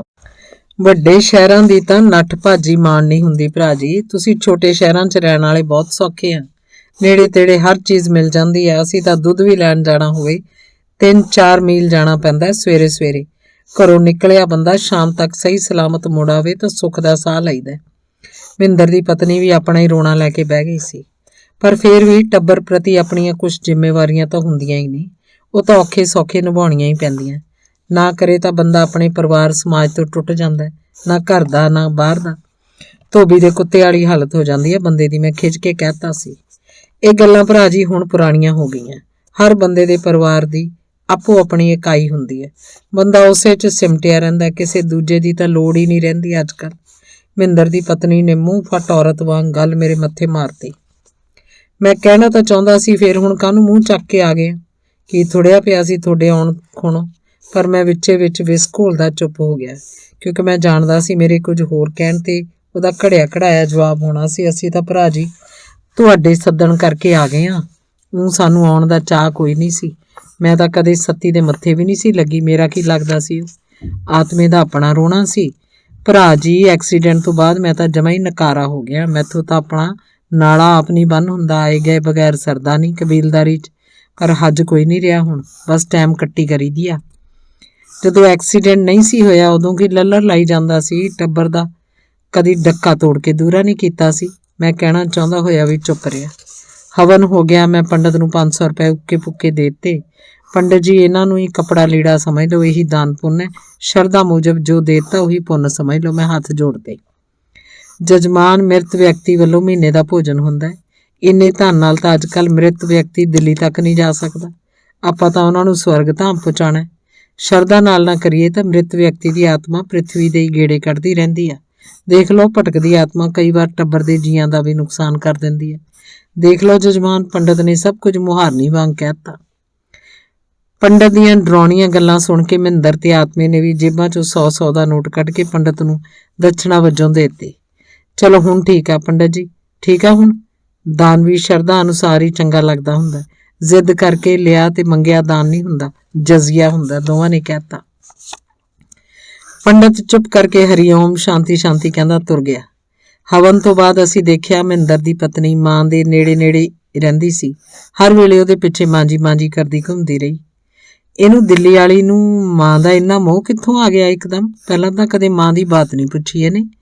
ਉਹਨੂੰ ਬਹੁਤੀ ਪੂਛ ਕਰਦੀ ਦੇਖ ਕੇ ਮੇਰੀ ਪਤਨੀ ਨੇ ਵਿਅੰਗ ਜਿਹੇ ਨਾਲ ਆਖਿਆ, ਲੇਟ ਕੱਢਦੀ ਹੋਣੀ ਐ, ਇੰਨੇ ਚਿਰ ਦੀ ਮਾਂ ਨੂੰ ਕਦੇ ਮਿਲੀ ਨਹੀਂ ਸੀ ਨਾ। ਪਿਆਰ ਦਾ ਅਗਲਾ ਪਿਛਲਾ ਹਿਸਾਬ ਚੁੱਕਦਾ ਕਰਦੀ ਹੋਣੀ ਐ। ਮੈਂ ਵੀ ਹੱਸ ਕੇ ਕਹਿਤਾ, ਇਹ ਪੂਰੀ ਫਫੇ ਕੁੱਟਣੀ ਆ। ਇਹਦਾ ਦਿੱਲੀ ਦਾ ਪਾਣੀ ਪੀਤਾ ਹੋਇਆ। ਗੱਲ ਕੋਈ ਹੋਣੀ ਆ ਵਿੱਚੋਂ, ਕੋਈ ਨਹੀਂ ਲੱਗ ਜੂ ਪਤਾ। ਮੁਫਤ 'ਚ ਮਾਂ ਦਾ ਹੇਜ ਕਰਨ ਵਾਲੀ ਤਾਂ ਇਹ ਹੈ ਨਹੀਂ। ਵਿੱਚੋਂ ਕੋਈ ਗੱਲ ਹੋਰ ਹੋਊ। ਮਾਂ ਨੂੰ ਚੋਣ ਨੂੰ ਤਾਂ ਨਹੀਂ ਫਿਰਦੀ ਇਹ ਚਲਾਕੋ। ਪਤਨੀ ਨੇ ਆਪਣਾ ਸੰਸਾ ਪ੍ਰਗਟ ਕੀਤਾ। ਪਤਾ ਨਹੀਂ ਜੀ, ਤੁਹਾਡੀਆਂ ਤੀਵੀਆਂ ਦੇ ਚਲਿੱਤਰ ਤੁਸੀਂ ਤੀਵੀਆਂ ਹੀ ਜਾਣੋ। ਸਾਨੂੰ ਮਰਦਾਂ ਨੂੰ ਤੁਹਾਡੇ ਭੇਤਾਂ ਦਾ ਕੀ ਪਤਾ ਲੱਗਦਾ। ਮੈਂ ਫੇਰ ਹੱਸ ਪਿਆ। ਹਵਨ ਤੋਂ ਇੱਕ ਦਿਨ ਬਾਅਦ ਉਹ ਦੋਵੇਂ ਜਣੇ ਵਾਪਸ ਚਲੇ ਗਏ। 2 ਕੁ ਦਿਨ ਬਾਅਦ ਹੀ ਸਾਡੀ ਇੱਕ ਗੁਆਂਢਣ ਮਾਂ ਕੋਲ ਬੈਠੀ ਸੀ। ਪਤਨੀ ਵੀ ਕੋਲ ਹੀ ਸੀ। ਮਾਸੀ, ਤੇਰੇ ਕੋਲ 2 ਚੇਨੀਆਂ ਨਹੀਂ ਸੀ ਗਲ 'ਚ ਪਾਈਆਂ ਹੋਈਆਂ, ਇੱਕ ਕਿੱਧਰ ਗਈ? ਆ ਤਾਂ 21 ਦਿੰਦੀ ਆ ਪਾਈ ਹੋਈ। ਗੁਆਂਢਣ ਨੇ ਮਾਂ ਨੂੰ ਪੁੱਛਿਆ। ਚੁੱਪ ਕਰ, ਐਵੇਂ ਰੌਲਾ ਨਹੀਂ ਪਾਈਦਾ। ਮਾਂ ਉਹਨੂੰ ਖਿੱਚ ਕੇ ਪਈ ਸੀ। ਲੈ, ਮੈਂ ਤਾਂ ਮਾਸੀ ਐਵੇਂ ਹੀ ਪੁੱਛਿਆ ਸੀ। ਮੈਂ ਕੀ ਲੈਣਾ ਤੇਰੀਆਂ ਚੇਨੀਆਂ ਤੋਂ? ਭਾਵੇਂ ਇਹ ਵੀ ਸਿੱਟ ਦੇ, ਮੇਰਾ ਕੀ ਜਾਂਦਾ? ਗੁਆਂਢਣ ਨੇ ਰੋਸਾ ਜਿਹਾ ਦਿਖਾਉਂਦੇ ਕਿਹਾ ਸੀ। ਪਤਨੀ ਨੂੰ ਵੀ ਭਿਣਕ ਪੈ ਗਈ। ਰੌਲਾ ਪੈ ਗਿਆ, ਚੇਨੀ ਕਿੱਧਰ ਗਈ, ਚੇਨੀ ਕੌਣ ਲੈ ਗਿਆ? ਇਹ ਸਾਡੀ ਬੁੜੀ ਫਿੱਟਣੀਆਂ ਦੀ ਫੇਟ ਹੈ। ਪਤਾ ਕਿਹੜਾ ਲੱਗਣ ਦਿੰਦੀ ਹੈ ਕਿਸੇ ਚੀਜ਼ ਦਾ। ਜਿਹੜੇ ਇਹਦੀ ਬਾਤ ਨਹੀਂ ਪੁੱਛਦੇ ਉਹਨਾਂ ਤੇ ਹੀ ਧਿੱਜੀ ਰਹਿੰਦੀ ਹੈ। ਸਾਡਾ ਤਾਂ ਇਹਨੇ ਕਦੇ ਡੱਕਾ ਦੂਰਾ ਨਹੀਂ ਕੀਤਾ। ਚਰਦੀ ਇੱਥੋਂ ਆ ਤੇ ਗੋਹਾ ਦੂਜੇ ਪੁੱਤਾਂ ਦੇ ਘਰ ਕਰਦੀ ਹੈ। ਪਤਨੀ ਤੱਤੀ ਹੋ ਗਈ ਸੀ। ਰੌਲਾ ਸੁਣ ਕੇ ਮੈਂ ਵੀ ਬਾਹਰ ਆ ਗਿਆ। ਇਹਨੂੰ ਪੁੱਛੋ ਜੀ, ਇਹਨੇ ਚੇਨੀ ਕਿਹਨੂੰ ਦਿੱਤੀ ਹੈ? ਨਹੀਂ ਤਾਂ ਮੈਥੋਂ ਬੁਰਾ ਕੋਈ ਨਹੀਂ ਹੋਣਾ। ਪਤਨੀ ਭੁੜਕ ਬੋਲ ਰਹੀ ਸੀ। ਮਾਂ ਕਸੂਤੀ ਹਾਲਤ 'ਚ ਫਸ ਗਈ। ਝਗੜਾ ਵਧਣ ਦੇ ਡਰ ਉਸ ਕਹਿ ਦਿੱਤਾ, ਪੁੱਤ ਮਹਿੰਦਰ ਦੀ ਬਹੂ ਮੇਰੇ ਬਾਲਾ ਹੀ ਮਗਰ ਪੈ ਗਈ ਚੇਨੀ ਲਈ। ਆਖੇ ਮੇਰੇ ਗੱਲ 'ਚ ਹੈ ਨਹੀਂ ਕੁਛ ਪਾਉਣ ਨੂੰ। ਮਾਂ ਜੀ, ਤੁਹਾਡੇ ਕੋਲ 2 ਚੇਨੀਆਂ, ਇੱਕ ਮੈਂ ਲੈ ਜਾਂਦੀ ਹਾਂ। ਬਹੁਤੀ ਖਹਿੜੇ ਪੈ ਗਈ ਸੀ। ਮਾਂ ਨੇ ਸਫਾਈ ਦਿੰਦਿਆਂ ਆਖਤਾ। ਦੇਖ ਲਿਆ ਜੀ, ਮੈਂ ਤੁਹਾਨੂੰ ਕਿਹਾ ਸੀ ਨਾ, ਮੈਨੂੰ ਉਸ ਚਲਿੱਤਰੋ ਦੇ ਲੱਛਣ ਠੀਕ ਨਹੀਂ ਲੱਗਦੇ। ਲੈ ਗਈ ਤੋਲੇ ਦੀ ਚੇਨੀ ਮਟੁੱਕ ਕੇ। ਗੰਦ ਬੁੜੀ ਦਾ ਆਪਾਂ ਹੁੰਜੀਏ। ਤਰਦਾ ਮਾਲ ਦਿੱਲੀ ਵਾਲੀ ਲੈ ਗਈ ਚੁੱਪ ਕਰਕੇ। ਉਸ ਵਰਗਾ ਕਿਹੜਾ? ਪਤਨੀ ਹਾਲੇ ਵੀ ਖਿਜੀ ਪਈ ਸੀ। ਮਾਂ, ਤੇਰਾ ਉਹ ਕੀ ਕਰਦੇ ਥੱਕ ਗਏ ਜਿਹੜਾ ਤੂੰ ਘਰ ਦੀਆਂ ਚੀਜ਼ਾਂ ਉਹਨਾਂ ਨੂੰ ਚੱਕ ਫੜਾਈ ਜਾਂਦੀ ਹੈ? ਮੈਂ ਮਾਂ ਨੂੰ ਬਸ ਇੰਨਾ ਹੀ ਕਹਿ ਸਕਿਆ ਸੀ। ਪੁੱਤ, ਮਾਂ ਵੀ ਇਹ ਤੋਂ ਗਾਂਹ ਕੁਝ ਨਹੀਂ ਸੀ ਕਹਿ ਸਕੀ। ਗੁੱਸੇ 'ਚ ਮੈਂ ਮਹਿੰਦਰ ਨੂੰ ਫੋਨ ਕੀਤਾ। ਉਹਨੇ ਫੋਨ ਆਪਣੀ ਪਤਨੀ ਨੂੰ ਫੜਾਤਾ। ਉਹ ਘੁਰਕ ਕੇ ਬੋਲੀ, ਚੇਨੀ ਚੁੰਨੀ ਅਸੀਂ ਨਹੀਂ ਲੈ ਕੇ ਗਏ ਭਰਾ ਜੀ, ਸਾਡੇ ਸਿਰ ਨਾ ਥੱਪੋ ਇਹ ਦੋਸ਼। ਮਾਂ ਜੀ ਦਾ ਆਪਣਾ ਦਿਮਾਗ ਤਾਂ ਕੰਮ ਕਰਦਾ ਨਹੀਂ ਹੁਣ, ਐਵੇਂ ਸਾਡੇ ਤੇ ਉੱਜਾਂ ਲਾਈ ਜਾਂਦੀ ਹੈ। ਮਹਿੰਦਰ ਦੀ ਪਤਨੀ ਤਾਂ ਪੈਰਾਂ ਤੇ ਪਾਣੀ ਨਹੀਂ ਸੀ ਪੈਣ ਦੇ ਰਹੀ। ਉਹ ਤਾਂ ਸਾਫ਼ ਹੀ ਮੁੱਕਰ ਗਈ। ਪਹਿਲਾਂ ਵੀ ਟੱਬਰ ਦਾ ਸਾਂਝਾ ਗਹਿਣਾ ਤੁਸੀਂ ਨੱਪ ਗਏ, ਅਸੀਂ ਕਦੇ ਚਤਾਰਿਆ ਤੁਹਾਨੂੰ? ਮੈਂ ਗੁੱਸੇ ਨਾਲ ਆਖਿਆ। ਉਹ ਮਾਂ ਜੀ ਨੇ ਮੈਨੂੰ ਵਿਆਹ ਤੇ ਪਾਇਆ ਸੀ। ਵਿਆਹ ਤੇ ਪਾਇਆ ਗਹਿਣਾ ਕੌਣ ਵਾਪਸ ਲੈਂਦਾ? ਚੰਗੇ ਖਾਨਦਾਨੀ ਬੰਦੇ ਆ ਤੁਸੀਂ। ਅਸੀਂ ਤਾਂ ਇਹੋ ਜਿਹੀਆਂ ਗੱਲਾਂ ਕਦੇ ਸੁਣੀਆਂ ਨਹੀਂ। ਕਹਿ ਕੇ ਉਸ ਪਿਛਲੇ ਨੱਪੇ ਗਹਿਣੇ ਤੇ ਵੀ ਲੀਕ ਫੇਰਤੀ। ਬਹੁਤਾ ਆਖਿਆ ਆਪਣਾ ਹੀ ਢਿੱਡ ਨੰਗਾ ਹੁੰਦਾ ਸੀ। ਮੈਂ ਚੁੱਪ ਰਹਿਣ 'ਚ ਹੀ ਗਨੀਮਤ ਸਮਝ ਲਈ। ਘਰ 'ਚ ਉੱਠਿਆ ਰੌਲਾ ਹੌਲੀ ਹੌਲੀ ਆਪੇ ਹੀ ਮੱਠਾ ਪੈ ਗਿਆ ਸੀ। ਕੋਈ ਰਾਹ ਨਾ ਮਿਲਦਾ ਹੋਵੇ ਤਾਂ ਚੁੱਪ ਕਰਕੇ ਬਹਿਣ 'ਚ ਹੀ ਭਲਾਈ ਸੀ। ਧੰਨਵਾਦ। 24ਵਾਂ ਅੰਕ। ਕੀ ਸੱਤੀ ਦੀ ਲੀਲਾ ਸੱਚਮੁੱਚ ਸਮਾਪਤ ਹੋ ਗਈ ਸੀ? ਵਿਸ਼ਵਾਸ ਜਿਹਾ ਨਹੀਂ ਸੀ ਆ ਰਿਹਾ। ਯਕੀਨ ਨਹੀਂ ਵੱਜ ਰਿਹਾ ਸੀ। ਹਾਲੇ ਵੀ ਜਿਵੇਂ ਉਹ ਮੇਰੀਆਂ ਅੱਖਾਂ ਮੂਹਰੇ ਤੁਰ ਫਿਰ ਰਿਹਾ ਹੋਵੇ। ਆਪਣੇ ਹੱਥੀਂ ਸੰਸਕਾਰ ਕਰਕੇ ਆਇਆ, ਆਪਣੇ ਹੱਥੀਂ ਉਹਦੇ ਫੁੱਲ ਤਾਰੇ, ਆਪਣੇ ਹੱਥੀਂ ਉਹਦੀ ਗਤੀ ਕਰਵਾਈ। ਫਿਰ ਵੀ ਲੱਗਦਾ ਸੀ ਜਿਵੇਂ ਉਹ ਹਾਲੇ ਮੇਰੇ ਆਲੇ ਦੁਆਲੇ ਘੁੰਮ ਰਿਹਾ ਹੋਵੇ। ਉਂਝ ਉਹਦੀ ਮੌਤ ਦੀ ਖਬਰ ਮਿਲਦਿਆਂ ਹੀ ਇੱਕਦਮ ਮੈਨੂੰ ਰਾਹਤ ਦਾ ਅਹਿਸਾਸ ਹੋਇਆ ਸੀ, ਇੱਕ ਤਰ੍ਹਾਂ ਦੀ ਆਜ਼ਾਦੀ ਦਾ, ਜਿਸ 'ਚ ਮੈਂ ਖੁੱਲ੍ਹ ਕੇ ਸਾਹ ਲੈ ਸਕਦਾ ਸੀ, ਜਿਵੇਂ ਕਿਸੇ ਨੂੜੇ ਬੰਦੇ ਨੂੰ ਇੱਕਦਮ ਰੱਸੀਆਂ ਖੋਲ੍ਹ ਕੇ ਮੁਕਤ ਕਰ ਦਿੱਤਾ ਗਿਆ ਹੋਵੇ। ਇੱਕ ਵਾਰ ਤਾਂ ਲੱਗਿਆ ਸੀ ਜਿਵੇਂ ਵਿਕਰਮਾਦਿੱਤ ਵਾਲਾ ਬੇਤਾਲ ਸਦਾ ਲਈ ਮੇਰੇ ਮੋਢਿਆਂ ਤੋਂ ਗਾਇਬ ਹੋ ਗਿਆ। ਖਬਰ ਦੇ ਪਹਿਲੇ ਪਲ ਤਾਂ ਮੈਨੂੰ ਖੁਸ਼ੀ ਵੀ ਹੋਈ ਸੀ। ਚਲੋ ਝੰਜਟ ਮੁੱਕਿਆ, ਮੇਰੇ ਮੂੰਹ ਅਚਾਨਕ ਨਿਕਲ ਗਿਆ ਸੀ। ਸ਼ੁਕਰ ਹੈ ਉਦੋਂ ਮੇਰੇ ਨੇੜੇ ਤੇੜੇ ਕੋਈ ਨਹੀਂ ਸੀ, ਕਿਸੇ ਨੇ ਮੇਰੇ ਸ਼ਬਦ ਨਹੀਂ ਸੁਣੇ, ਨਹੀਂ ਤਾਂ ਐਵੇਂ ਵਾਧੂ ਦੀ ਜੱਗ ਹਸਾਈ ਹੁੰਦੀ। ਲੋਕਾਂ ਨੇ ਤਰ੍ਹਾਂ ਤਰ੍ਹਾਂ ਦੀਆਂ ਗੱਲਾਂ ਬਣਾਉਣੀਆਂ ਸੀ ਕਿ ਇਹੋ ਜਿਹਾ ਵੱਡਾ ਭਰਾ ਹੈ ਜੋ ਆਪਣੇ ਸਕੇ ਭਰਾ ਦੀ ਮੌਤ 'ਤੇ ਖੁਸ਼ ਹੋ ਰਿਹਾ। ਮੈਨੂੰ ਬਚਪਨ 'ਚ ਭੀਖ ਮੰਗਣ ਆਏ ਸੰਨਿਆਸੀ ਦੇ ਬੋਲ ਯਾਦ ਆ ਰਹੇ ਸੀ, ਜੇ ਇਸ ਬਾਲਕ ਨੂੰ ਸਹੀ ਗੱਡੀ ਮਿਲ ਗਈ ਤਾਂ ਇਹ ਰਾਜਯੋਗ ਭੋਗੇਗਾ, ਜੇ ਉੱਜੜ ਗਿਆ ਤਾਂ ਫਕੀਰੀ ਭੋਗੇਗਾ। ਸੰਨਿਆਸੀ ਦੇ ਸ਼ਬਦਾਂ ਮੁਤਾਬਕ ਸੱਤੀ ਨੂੰ ਸਹੀ ਗੱਡੀ ਨਹੀਂ ਮਿਲੀ ਸੀ, ਉੱਜੜ ਗਿਆ ਸੀ, ਸਾਰੀ ਉਮਰ ਫਕੀਰੀ ਭੋਗਦਾ ਚਲਾ ਗਿਆ। ਪਰ ਅਧਿਆਤਮਵਾਦੀ ਇਹ ਵੀ ਤਾਂ ਕਹਿੰਦੇ ਹੈ ਕਿ ਜੇ ਕਿਸੇ ਬੰਦੇ ਨੂੰ ਇੱਕ ਜੀਵਨ 'ਚ ਸਹੀ ਜੂਨੀ ਨਾ ਮਿਲੇ, ਅਗਲੇ ਜਨਮ 'ਚ ਉਹਨੂੰ ਮਿੱਥੀ ਜੂਨੀ ਮਿਲ ਜਾਂਦੀ ਹੁੰਦੀ ਹੈ। ਫਿਰ ਕੀ ਸੱਤੀ ਲਈ ਫਕੀਰੀ ਵਾਲੀ ਜੂਨੀ ਭੋਗਣ ਤੋਂ ਬਾਅਦ ਰਾਜਯੋਗ ਵਾਲੀ ਜੂਨ ਤਿਆਰ ਖੜੀ ਸੀ ਕਿ ਹੁਣ ਉਹ ਰਾਜਯੋਗ ਵਾਲੀ ਜੂਨ 'ਚ ਪੈ ਗਿਆ ਹੋਏਗਾ। ਉਹਦੀ ਰਾਜਯੋਗ ਵਾਲੀ ਜੂਨ ਦੀ ਗੱਲ ਸੋਚ ਕੇ ਮੇਰਾ ਮੂੰਹ ਕੁੜੱਤਣ ਨਾਲ ਭਰ ਗਿਆ ਸੀ। ਲੈ ਸਾਲਾ ਹੁਣ ਰਾਜਾ ਬਣ ਕੇ ਖਰਾਤ ਵੰਡਿਆ ਕਰੇਗਾ ਆਪਣੇ ਜਿਹੇ ਮੰਗਤੇ ਫਕੀਰਾਂ ਨੂੰ। ਸ਼ਕਲ ਤਾਂ ਦੇਖੋ ਉਹਦਾ ਰਾਜਾ ਬਣਨ ਵਾਲੀ। ਨਫ਼ਰਤ ਦੇ ਨਾਲ ਨਾਲ ਮੈਨੂੰ ਹਾਸਾ ਵੀ ਆ ਗਿਆ। ਸਾਡਾ ਇੱਕ ਸ਼ਾਸਤਰੀ ਪੰਡਤ ਰਮਾਕਾਂਤ ਆਖਿਆ ਕਰਦਾ ਸੀ, ਰਾਮ ਜੀ, ਜੀਣਾ ਮਰਨਾ ਸਭ ਪ੍ਰਭੂ ਦੇ ਆਪਣੇ ਹੱਥ 'ਚ ਰੱਖਿਆ ਹੋਇਆ ਹੈ। ਉਹੀ ਜਨਮ ਦਿੰਦਾ, ਉਹੀ ਬੰਦੇ ਦਾ ਕੰਮ ਮੁੱਕ ਜਾਣ 'ਤੇ ਮ੍ਰਿਤੂ ਪ੍ਰਦਾਨ ਕਰਦਾ ਹੈ। ਸ੍ਰੀ ਕ੍ਰਿਸ਼ਨ ਨੇ ਗੀਤਾ 'ਚ ਅਰਜਨ ਨੂੰ ਉਪਦੇਸ਼ ਦਿੰਦਿਆਂ ਕਿਹਾ ਵੀ ਤਾਂ ਸੀ, ਅਰਜਨ ਮੈਂ ਹੀ ਮਾਰਦਾ, ਤੂੰ ਤਾਂ ਕੇਵਲ ਨਿਮਿਤ ਮਾਤਰ ਹੀ ਹੈ ਤੇ ਤੂੰ ਆਪਣਾ ਕਰਮ ਕਰ, ਫਲ ਦੀ ਚਿੰਤਾ ਨਾ ਕਰ। ਸ਼੍ਰੀ ਕ੍ਰਿਸ਼ਨ ਦਾ ਵਿਰਾਟ ਰੂਪ ਦੇਖ ਕੇ ਅਰਜਨ ਹੈਰਾਨ ਹੀ ਤਾਂ ਹੋ ਗਿਆ ਸੀ। ਸ਼ਾਸਤਰੀ ਜੀ, ਫਿਰ ਜਿਹੜੇ ਬੰਦੇ ਆਤਮ ਹੱਤਿਆ ਕਰਦੇ ਨੇ, ਜਿਨ੍ਹਾਂ ਨੂੰ ਕੋਈ ਹੋਰ ਜਣਾ ਕਤਲ ਕਰਦਾ ਹੈ, ਉਹ ਕਿਸ ਸ਼੍ਰੇਣੀ 'ਚ ਆਉਂਦੇ ਆ, ਉਹ ਕਿਸ ਦੇ ਖਾਤੇ 'ਚ ਲਿਖੇ ਜਾਂਦੇ ਆ, ਅਸੀਂ ਪੁੱਛਦੇ। ਸ਼ਾਸਤਰੀ ਰਮਾਕਾਂਤ ਅੱਖਾਂ ਮੀਟ ਕੇ ਆਖਦੇ, ਉਹਨਾਂ ਨੂੰ ਇਹ ਕਾਰਜ ਕਰਨ ਦੀ ਪ੍ਰੇਰਨਾ ਵੀ ਆਪ ਪ੍ਰਭੂ ਹੀ ਦਿੰਦੇ ਹੈ। ਪ੍ਰਭੂ ਦੀ ਮਰਜ਼ੀ ਬਗੈਰ ਤਾਂ ਇਸ ਬ੍ਰਹਿਮੰਡ 'ਚ ਪਤਾ ਨਹੀਂ ਹਿਲ ਸਕਦਾ ਬੰਧੂ। ਇਹ ਸਭ ਕਾਰਜ ਪ੍ਰਭੂ ਹੀ ਕਰਵਾਉਂਦੇ ਹੈ। ਪਹਿਲਾਂ ਉਸੇ ਬੰਦੇ ਨੂੰ ਜਨਮ ਦਿੰਦਾ ਹੈ ਪ੍ਰਭੂ, ਇਸ ਸੰਸਾਰ 'ਚ ਲਿਆਉਂਦਾ ਹੈ, ਫਿਰ ਉਹਦੇ ਆਪਣੇ ਹੱਥੀਂ ਆਪਣੇ ਸਰੀਰ ਦਾ ਦਮਨ ਵੀ ਕਰਵਾ ਦਿੰਦਾ ਹੈ, ਕਿਸੇ ਹੋਰ ਦੇ ਹੱਥੋਂ ਉਹਦਾ ਅੰਤ ਕਰਵਾ ਦਿੰਦਾ ਹੈ। ਪ੍ਰਭੂ ਦਾ ਇਹ ਗੋਰਖ ਧੰਦਾ ਸਮਝ ਨਹੀਂ ਆਉਂਦਾ ਸ਼ਾਸਤਰੀ ਜੀ, ਅਸੀਂ ਗੰਭੀਰ ਸੁਰ 'ਚ ਪੁੱਛਦੇ। ਇਸੇ ਨੂੰ ਉਸ ਨੀਲੀ ਛੱਤ ਵਾਲੇ ਦੀ ਲੀਲਾ ਕਹਿੰਦੇ ਨੇ। ਮ੍ਰਿਤੂ ਲੋਕ ਦੇ ਬਸ਼ਿੰਦੇ, ਉਹ ਇਸ ਸੰਸਾਰ ਨੂੰ ਚਲਾਉਣ ਲਈ ਅਣਗਿਣਤ ਲੀਲਾਵਾਂ ਕਰਦੇ ਨੇ। ਇਹ ਸਭ ਨਾ ਹੋਵੇ ਤਾਂ ਇਹ ਸੰਸਾਰ ਚਲਾਇਮਾਨ ਕਿਵੇਂ ਰਹਿ ਸਕਦਾ? ਇਹਦੀ ਗਤੀ ਰੁਕ ਨਾ ਜਾਏਗੀ ਬੰਧੂ। ਸ਼ਾਸਤਰੀ ਰਮਾਕਾਂਤ ਕੋਲ ਆਪਣੇ ਤਰਕ ਦੀ ਪੁਸ਼ਟੀ ਲਈ ਕਈ ਦ੍ਰਿਸ਼ਟਾਂਤ ਹੁੰਦੇ। ਜਦੋਂ ਸਾਡੀ ਸਮਝ 'ਚ ਉਹਦੀ ਗੱਲ ਆਉਣੋਂ ਹਟ ਜਾਂਦੀ, ਅਸੀਂ ਚੁੱਪ ਕਰਨ 'ਚ ਹੀ ਭਲਾ ਸਮਝਦੇ। ਸੱਤੀ ਮਰ ਚੁੱਕਿਆ ਸੀ, ਮੈਂ ਖੁਦ ਆਪਣੇ ਹੱਥੀਂ ਉਹਨੂੰ ਸਾਰੀਆਂ ਕਿਰਿਆਵਾਂ ਕੀਤੀਆਂ। ਉਹਦੀ ਆਤਮਾ ਪਤਾ ਨਹੀਂ ਕਿਹੜੀ ਜੂਨ ਭੁਗਤਦੀ ਹੋਣੀ ਹੈ, ਪਰ ਮਰਨ ਤੋਂ ਬਾਅਦ ਵੀ ਉਹ ਕਦੀ ਕਦੀ ਮੇਰੀਆਂ ਅੱਖਾਂ ਮੂਹਰੇ ਆ ਖਲੋਂਦਾ ਸੀ, ਉਵੇਂ ਚੁੱਪਚਾਪ। ਉਹਦੀ ਆਉਂਦਿਆਂ ਮੇਰੇ ਅੰਦਰ ਇੱਕ ਯੁੱਧ, ਇੱਕ ਲੜਾਈ ਸ਼ੁਰੂ ਹੋ ਜਾਂਦੀ ਸੀ। ਮੈਂ ਉਮਰ ਭਰ ਉਹਨੂੰ ਰੱਜ ਕੇ ਨਫ਼ਰਤ ਕੀਤੀ, ਹਮੇਸ਼ਾ ਚਾਹਿਆ ਕਿ ਉਹ ਮੇਰੀਆਂ ਅੱਖਾਂ ਤੋਂ ਦੂਰ ਰਹੇ। ਮਰ ਜਾਏ ਤਾਂ ਹੋਰ ਵੀ ਚੰਗੀ ਗੱਲ ਸੀ। ਉਹਦੇ ਜਨਮ ਤੋਂ ਹੀ ਮੇਰੇ ਅੰਦਰ ਜਿਹੜਾ ਪਹਿਲਾ ਭਾਵ ਪੈਦਾ ਹੋਇਆ ਸੀ, ਉਹ ਘਿਰਨਾ ਤੇ ਅੰਤਾਂ ਦੀ ਨਫ਼ਰਤ ਵਾਲਾ ਸੀ। ਮੇਰੀ ਸ਼ਕਲ ਵਾਲਾ ਇੱਕ ਹੋਰ ਕੌਣ ਜੰਮ ਪਿਆ? ਇੱਕ ਸ਼ਕਲ ਵਾਲਾ ਤਾਂ ਦੁਨੀਆ 'ਚ ਇੱਕ ਹੀ ਬੰਦਾ ਹੋਣਾ ਚਾਹੀਦਾ ਸੀ। ਜਿਵੇਂ ਹਰ ਬੰਦਾ ਆਪਣੇ ਆਪਣੇ ਕਰਮ ਲੈ ਕੇ ਪੈਦਾ ਹੁੰਦਾ, ਉਸੇ ਤਰ੍ਹਾਂ ਸ਼ਕਲ ਵੀ ਹਰ ਬੰਦੇ ਦੀ ਆਪਣੀ ਮਲਕੀਅਤ ਦੀ ਹੋਣੀ ਚਾਹੀਦੀ ਸੀ। ਉਸ ਤੋਂ ਬਾਅਦ ਮੈਂ ਹਮੇਸ਼ਾ ਇਹੋ ਸੋਚਿਆ ਸੀ ਕਿ ਸੱਤੀ ਜਿੰਨਾ ਜਲਦੀ ਹੋਵੇ ਮਰ ਜਾਏ, ਉਹ ਦੁਨੀਆ ਤੋਂ ਰੁਖਸਤ ਹੋ ਜਾਏ। ਉਹਦੇ ਚੇਚਕ ਵੱਡੀ ਮਾਤਾ ਨਿਕਲਣ ਵੇਲੇ ਮੈਂ ਸੁੱਖ ਦਾ ਸਾਹ ਲਿਆ ਸੀ। ਗਲੀ ਮਹੱਲੇ ਵਾਲਿਆਂ ਨੂੰ ਜਦੋਂ ਮੈਂ ਕਹਿੰਦਿਆਂ ਸੁਣਦਾ ਸੀ, ਭਾਈ ਚੇਚਕ ਨਾਲ ਤਾਂ ਸੈਂਕੜੇ ਮੌਤਾਂ ਹੋਈਆਂ ਨੇ, ਇਹ ਜਵਾਕ ਵੀ ਸ਼ਾਇਦ ਹੀ ਬਚੇ, ਤਾਂ ਮੈਨੂੰ ਸੁੱਖ ਦਾ ਸਾਹ ਹੁੰਦਾ ਸੀ। ਮੈਨੂੰ ਮਨ ਹੀ ਮਨ ਖੁਸ਼ੀ ਹੁੰਦੀ ਸੀ। ਪਰ ਸੱਤੀ ਕੰਬਖਤਾ ਚੇਚਕ ਦੀ ਬਿਮਾਰੀ ਵੀ ਜਰ ਗਿਆ, ਮਰਦਾ ਬਚ ਗਿਆ ਸੀ। ਉਹਦੇ ਬਚ ਜਾਣ 'ਤੇ ਉਸ ਪ੍ਰਤੀ ਮੇਰੀ ਨਫ਼ਰਤ ਹੋਰ ਵੱਧ ਗਈ ਸੀ। ਚੇਚਕ ਤੋਂ ਬਾਅਦ ਉਹਦਾ ਦਿਮਾਗ ਹਿੱਲ ਗਿਆ ਸੀ। ਉਹ ਸਾਰੀ ਉਮਰ ਥਾਂ ਸਿਰ ਨਹੀਂ ਹੋਇਆ।